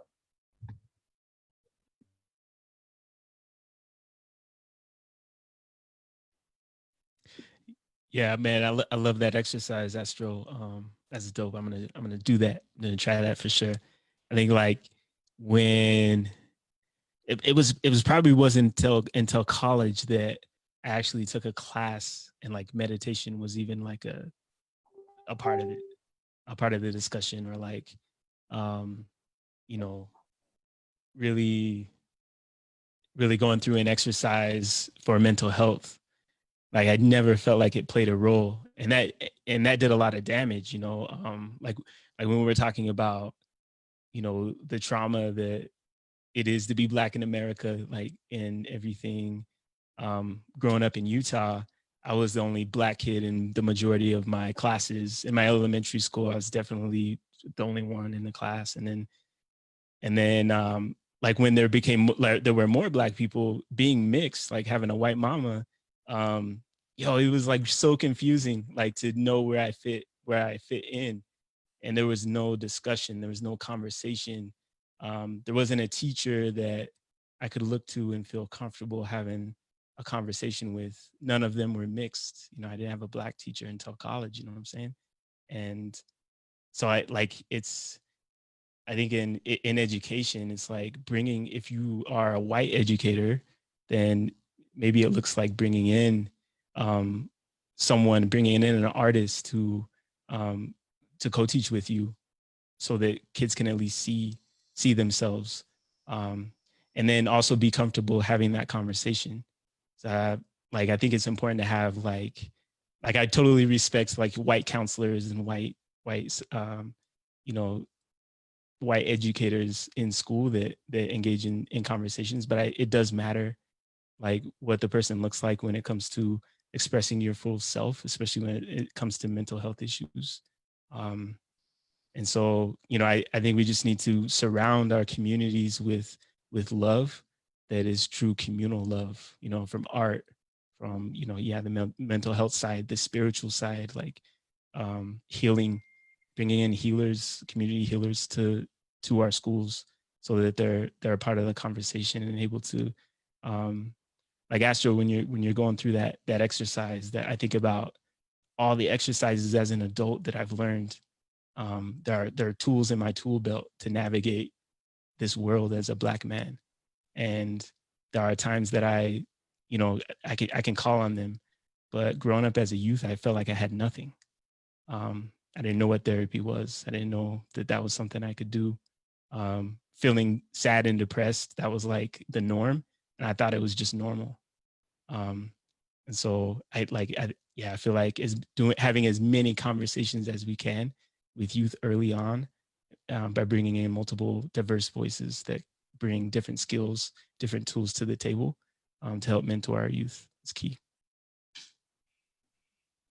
Like my go-to answer is always like as a Black boy and as a Black girl, you gotta believe in yourself 100% of the time, like, because like society's gonna try to tear you down as much as possible. So believe in yourself. Tell yourself you're beautiful.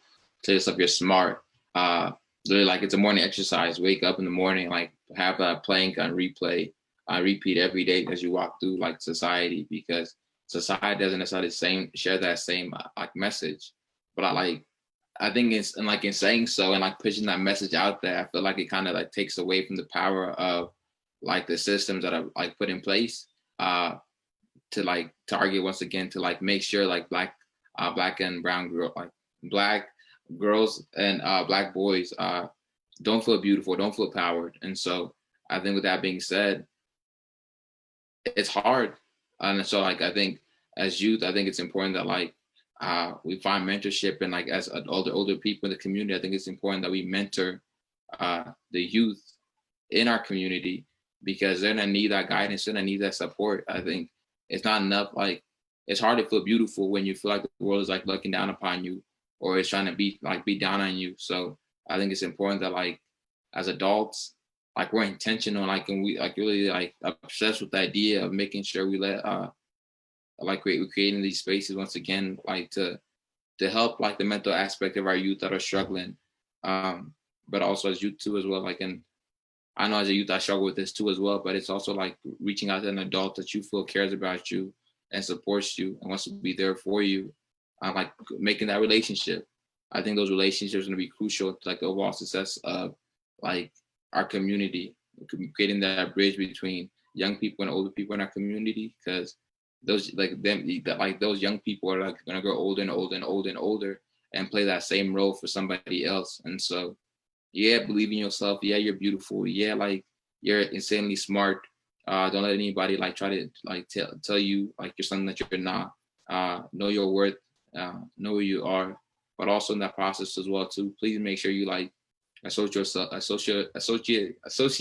yourself with the mentor, somebody who like believes in you, somebody who's gonna fight for you and advocate for you, because you know what you know as a youth, and you don't know a lot of stuff as a youth, honestly. With that being said, so make sure you're confident, like, and you love yourself, but make sure you're humble enough to say that like, oh, I need a Shaun, I need a Shaun in my life, I need a Heaven-Leigh in my life, I need a Paul in my life, I need a Danny in my life. Fuck it, you feel me? I think you just gotta be like, you gotta make sure you're honest about what you know, and like make sure like you're honest about also connecting with people that will help you for the future. Well, I really appreciate the vulnerability you all shared just now. I feel like that just got really like deep, and yeah, I really connected with it in terms of just like feeling the emotions coming from you guys. And I think that's really important to be able to like identify those exercises and help us learn about our emotional health. I work in this will go into our another audience question, but I work in mental health.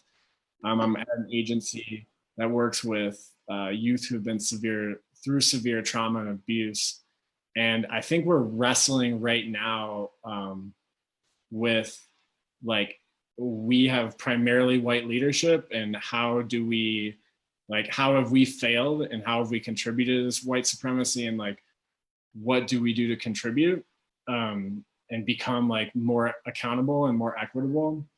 And Elena, one of our listeners, asked, how do we dismantle and revamp the social services, mental health, education? She also added education, but that was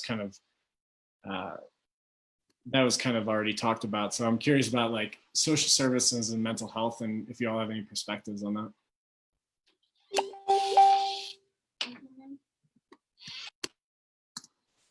Yeah, I feel like, I know that Black and brown communities, like we come from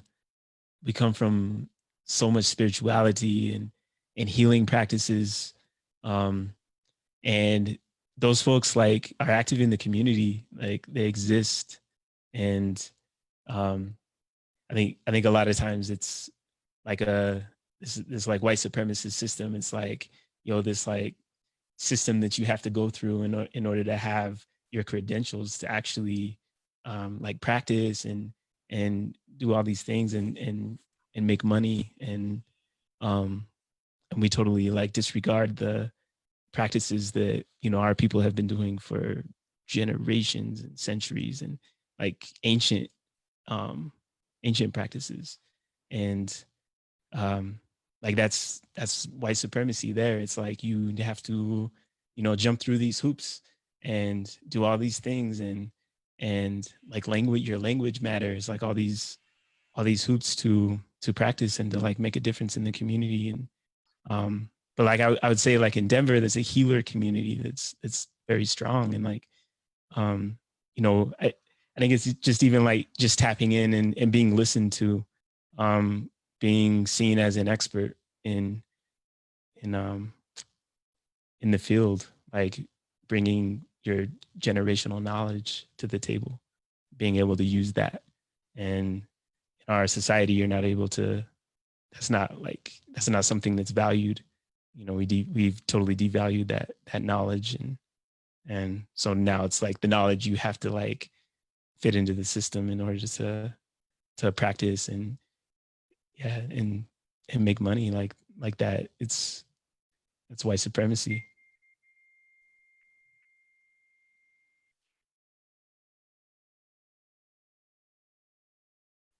Did anybody have anything else to add?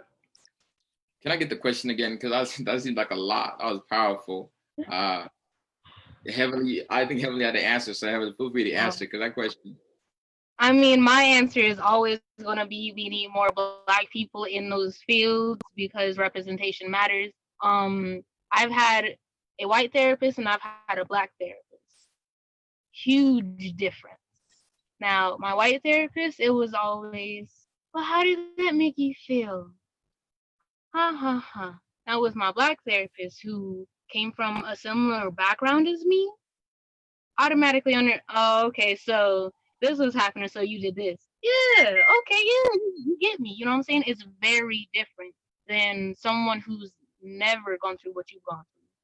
You know what I'm saying? And we need more Black people because in the healthcare system, we trying to kill us. I was going through a lot of chronic pain situation, and I went to a white doctor, and I was told to my face that I was making up my pain, and the insults for one, and then going to a Black doctor and like telling them all these things and finally being heard.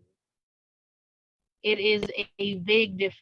And I think that we need in every field more Black people and more people of color because we got to protect our people. There are people in the systems set just to go against us. They don't want us to know our whole history. If they did, the history books would be exactly what history was. If they wanted us to be Black and beautiful and know our history, they wouldn't have stolen us. I'm sorry. I digress. No, keep going. That was good. No, I'm 100% on that, like, on that tip where in terms of like, have you guys seen All American? Who's seen All American? No? Paul, come on. All American. It's a show on Netflix. Great show. Okay, so Heaven-Leigh, stick with me. So Heaven-Leigh understand. So like there's this scene, right? There's this Black main character, his name is Spence, and Spence just got shot. So he leaves like this ball, right? He has a suit on and everything. He's in his coach, who like becomes his adopted dad in a sense, like literally like what is it, providing him everything he needs to survive. So he's not even necessarily poor. He's a Black man who ends up getting shot in the middle of the night. So they take him to the hospital, right? And on the way to the hospital, they're like, "What gang are you involved in?" Basically, do you know who shot you? Why were you shot? Like, what were you doing? Like, that caused you to get shot? And so now he's going through like the emergency room, right? And the doctors, all the white nurses are just like hearing the boy like scream for pain and everything, and they're like, like this Black boy doesn't know what pain is, because like Black people don't understand I guess they don't understand their pain when they're dealing with like doctors and everything. And so, like he's there, right? And I don't want to get like too deep in the story, but he's there, and it's a Black nurse that like is able like finally takes his time to like listen to him and understand like the struggle that he's going through, just being shot, and he's not necessarily looking at him as a bad guy or as a villain, and he's just looking at him as a young Black man. And so Spence, like Spence in the show, right, is like he's an All-American, he's a football player, putting on for like Beverly Hills basically. And so I say that story because it's like a lot of times where even in the medical profession, right, we look at Serena Williams and she's talking about like during her pregnancy, she's like something isn't right, and the doctors are like, what do you know, Black women, about your pain? Like, no, like that's not true. And it's like, it's her having to be insistent that like, yo, something isn't right with my body, please do something about it. That like they finally like take an opportunity to like listen to her.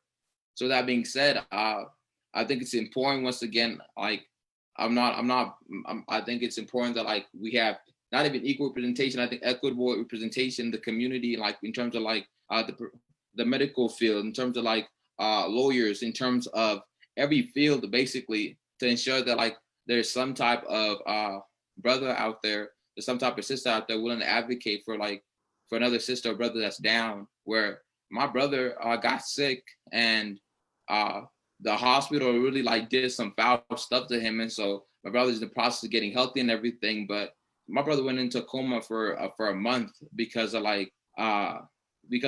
medical malpractice, and we reached out to like white lawyers, reached out to lawyers in all fields and everything, trying to find somebody to advocate for him and everything. And once again, like, it was a lot of crickets. Nobody was willing to stand up. And like, I think it's also worse because we're not only Black, but we're also immigrants in a sense too. So like, we're Black immigrants from Africa. So it's like, it's two things, right?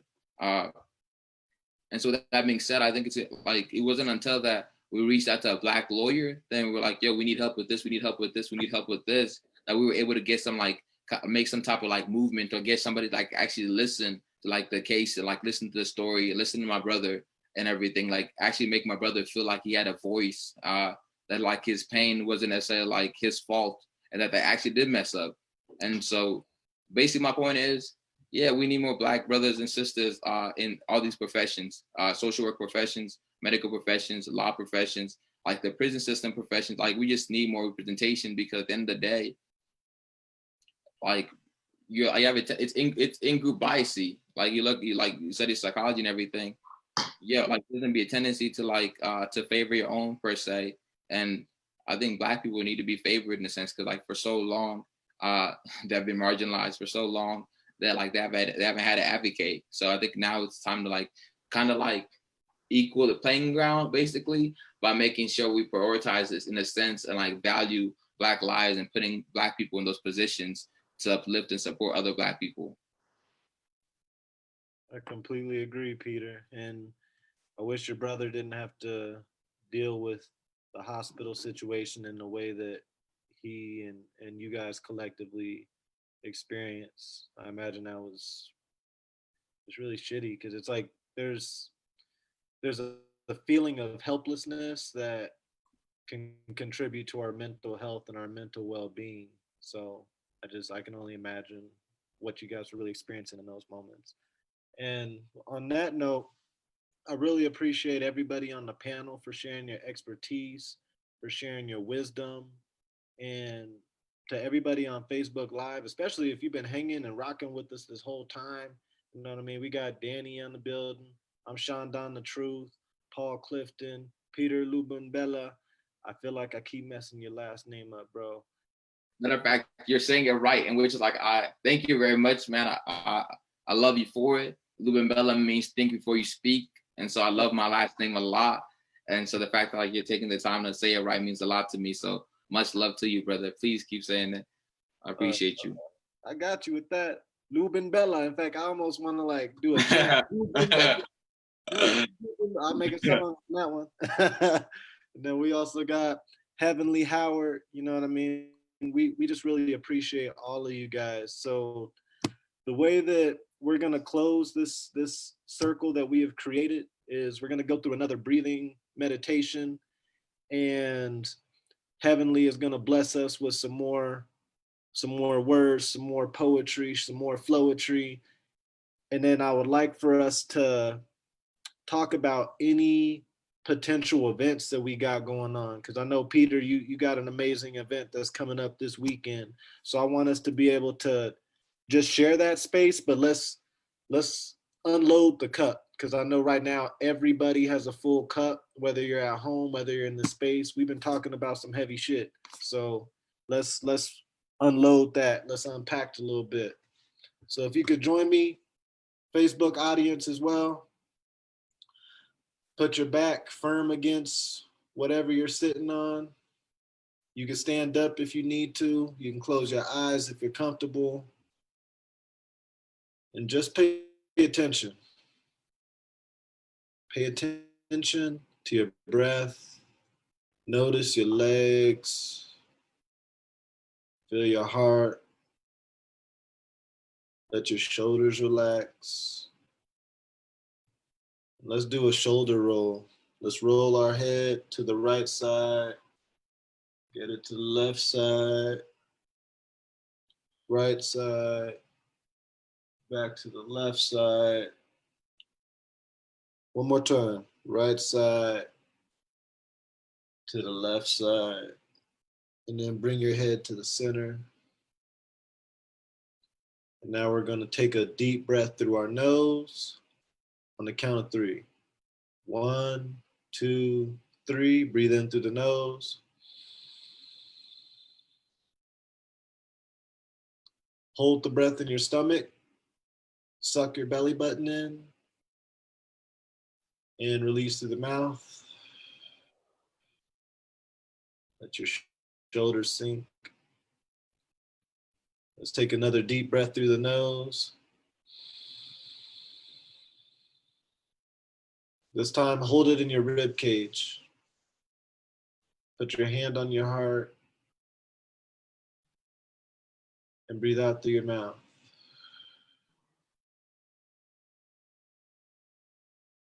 Acknowledge your heart, because right now in this moment is beating. We have to honor those who no longer have that blessing. This last breath is going to be a really deep one. And I want us to hold it right in our neck, right in our throat. On the count of 3. 1, 2, 3. Deep breath through the nose.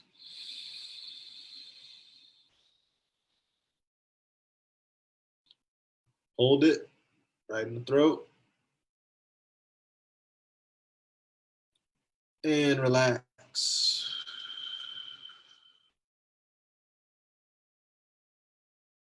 When you're ready, feel free to open your eyes.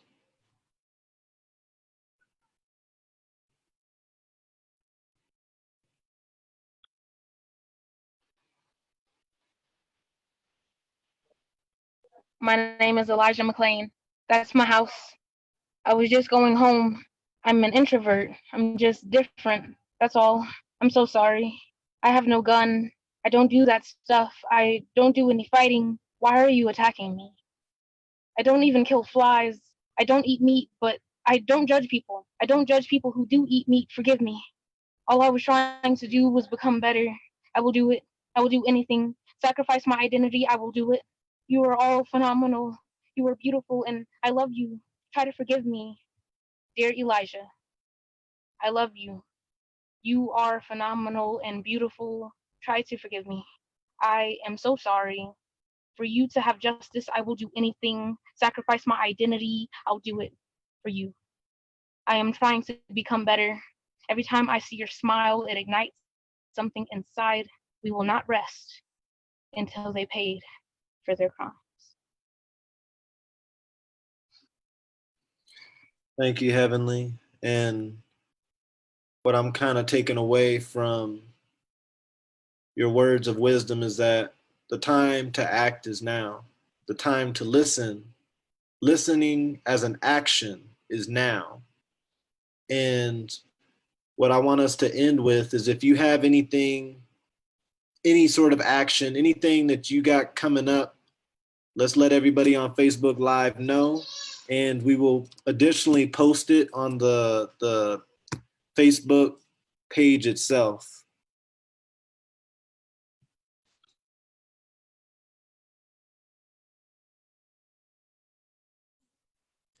Ashe Astro. Thank you for that. Yo, super blessed to be able to engage in this conversation with y'all. I learned a lot, and it was really healing. It was a healing space with y'all. So at the Confluence Center, at McGlone Academy, we're engaging in artist in residency program, and in working with Yabo Youth Empowerment Broadcasting Organization. And we have multiple artists who are engaging with youth virtually. And our goal is to provide each student a kit. So we send a kit directly to the student. The artists create a signature kit, which includes everything that the students need for the class. If it's a tripod for the dance class, if it's pencils and sketchbooks for the art class, we want to make sure that we provide students with everything that they need while they're at home through the summer. And we're looking to continue this program, and we need funding. So if you go to the confluencecenter.org, there you can check out our programming and choose to donate to one of our or all of our artist in residency programs that we have going on right now to get art materials in the hands of youth. And you can also check out our podcast. It's called the Voice of Montbello podcast. And we are actively we're sending microphones home to students so that they can record from home and finish up the projects that they were working on before COVID hit. So be on the lookout for those. There's about 30 episodes that you can check out right now to hear student voices from Montbello.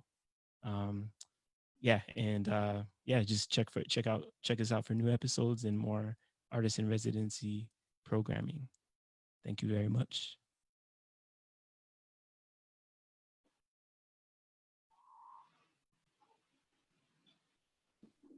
I'll say, Shaun, would it be possible to put the thing up? So, hi everybody, once again. My name is Peter Lubembela. I'm a senior political science major, sociology minor at Higher University from Denver, Colorado. I graduated from Noel Community Arts High School in Montbello. So it's all Bell side. I'm a warrior till the day I die, despite the fact that I graduated from NCAS, so I'm still a warrior. I played for Montbello varsity soccer. So I have nothing but love for Montbello, and this is my home. But so one of the things that we're organizing for this 4th of July was we're organizing a big rally. And so we want to make sure we're trying to create a space, right, for people of all backgrounds, people of all creed to come together and really rally together against a holiday that's depicted as for everybody, but wasn't for everybody and isn't necessarily for everybody. Heaven-Leigh just recited the poem about Elijah McClain, using his last words, and it's how do you celebrate Independence Day when stuff like that happens, when a 23-year-old Black man is killed in the street for being different. So it's hard for me to say the 4th of July or Independence Day is a holiday for me, or is a holiday for my brothers, is a holiday for my sisters, because in 1776, none of us were free. Native American people were still getting kicked out the land. People like Mexicans were getting kicked out the land. Women didn't have any voice. So there's a lot of communities out there that don't necessarily enjoy the independence that's celebrated or is projected on 4th of July. So we want to do something symbolic in terms of bringing people together and rallying together and showing society that at the end of the day, this isn't for us. This was never for us. And we're going to change the system together by bringing people from the LGBTX community, by focusing on Native American rights, by talking about Black issues, by talking about the mass incarceration system, which affects a lot of minorities in the country, Black and brown minorities, by talking about Native American rights and the treatment that they receive on reservations, by talking about women's rights, and then once again, LGBTX rights, because Black community is often looked down upon, even when we talk about Black Lives Matter. LGBTX people or transgender people don't necessarily receive the love that they deserve or should get. So we're going to create this space to empower everybody. We're going to create this space for love.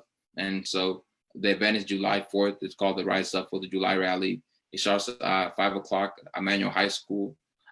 We have youth speakers. Youth are giving speeches and everything. And then we're doing a rally around Walton Street, once again, to incorporate Black history, something into the overall movement. Then we're again at Emmanuel High School, and we're gonna have some more speakers. We have Native American people doing a powwow dance, doing a powwow. We have Native American youth speaking on Native American issues. We have students in the LGBTX community speaking on like LGBTX issues. We have women speaking of women's rights and Black boys speaking about Black rights and Black girls speaking about women's rights as well. So it's a space for minorities. It's a space for allies. We're asking you guys to come out and support. Once again, the event starts at 5 p.m. on Manual High School. Please show up. It's exciting. Like, we got everything set and we're just waiting for you. We got to make magic happen this day.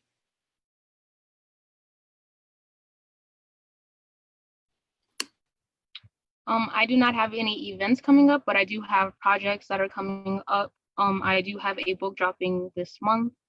It is another poetry collection. This one is very different from the first two. My first two were very sad. This one is a love collection.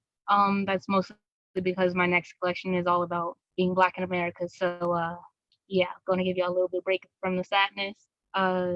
We are working on a album, a social justice album called War. Warriors Always Rise. Be on the lookout for that. Me personally, I am teaching every day. I do Monday meditation over at the rec center. I do, on Fridays, we do Friday freestyling. I come in with some new beats, get my little group and let them go to town. I just try to keep up with the youth and just try to, help them out. And I will say, I love y'all and thank you for having me, Peter. It was so great to see you again. I can't wait for what we're about to accomplish together. Yo, Paul, bro, we gotta talk. I got some ideas. Shaun, hey, might need you on this album. And let's get it, let's go. I love y'all. Likewise. And Danny, did you want to give a quick blurb about Soul Stories Denver, and then I'll do a Babytown, and then we can officially wrap up? Yeah, I mean, I don't have much. I just want to express my gratitude, as I did before. This was really, really beautiful, and I'm super blessed to be able to witness this. And Shaun is organizing and leading Black Community Matters, and that's the primary focus of Soul Stories for the next few weeks. And so if you've been on it, keep coming back. Each conversation is super powerful, and a lot to learn from. Word. Yeah, once again, I'm Shaun Don the Truth, ShaunDontha, Truth, because that's what I represent. You can find me on Instagram. You can find me on Facebook. And the production company that I have is Babytown Production. So Babytown Production is collaborating with Soul Stories Denver to get everybody in these dialogues to communicate and brainstorm. So follow us, let us know how we can be better. If there's any topics that you see as relevant, we can try and touch on it. But for now, peace and love. And I appreciate everybody on the panel. I appreciate everybody in the audience. Squad out.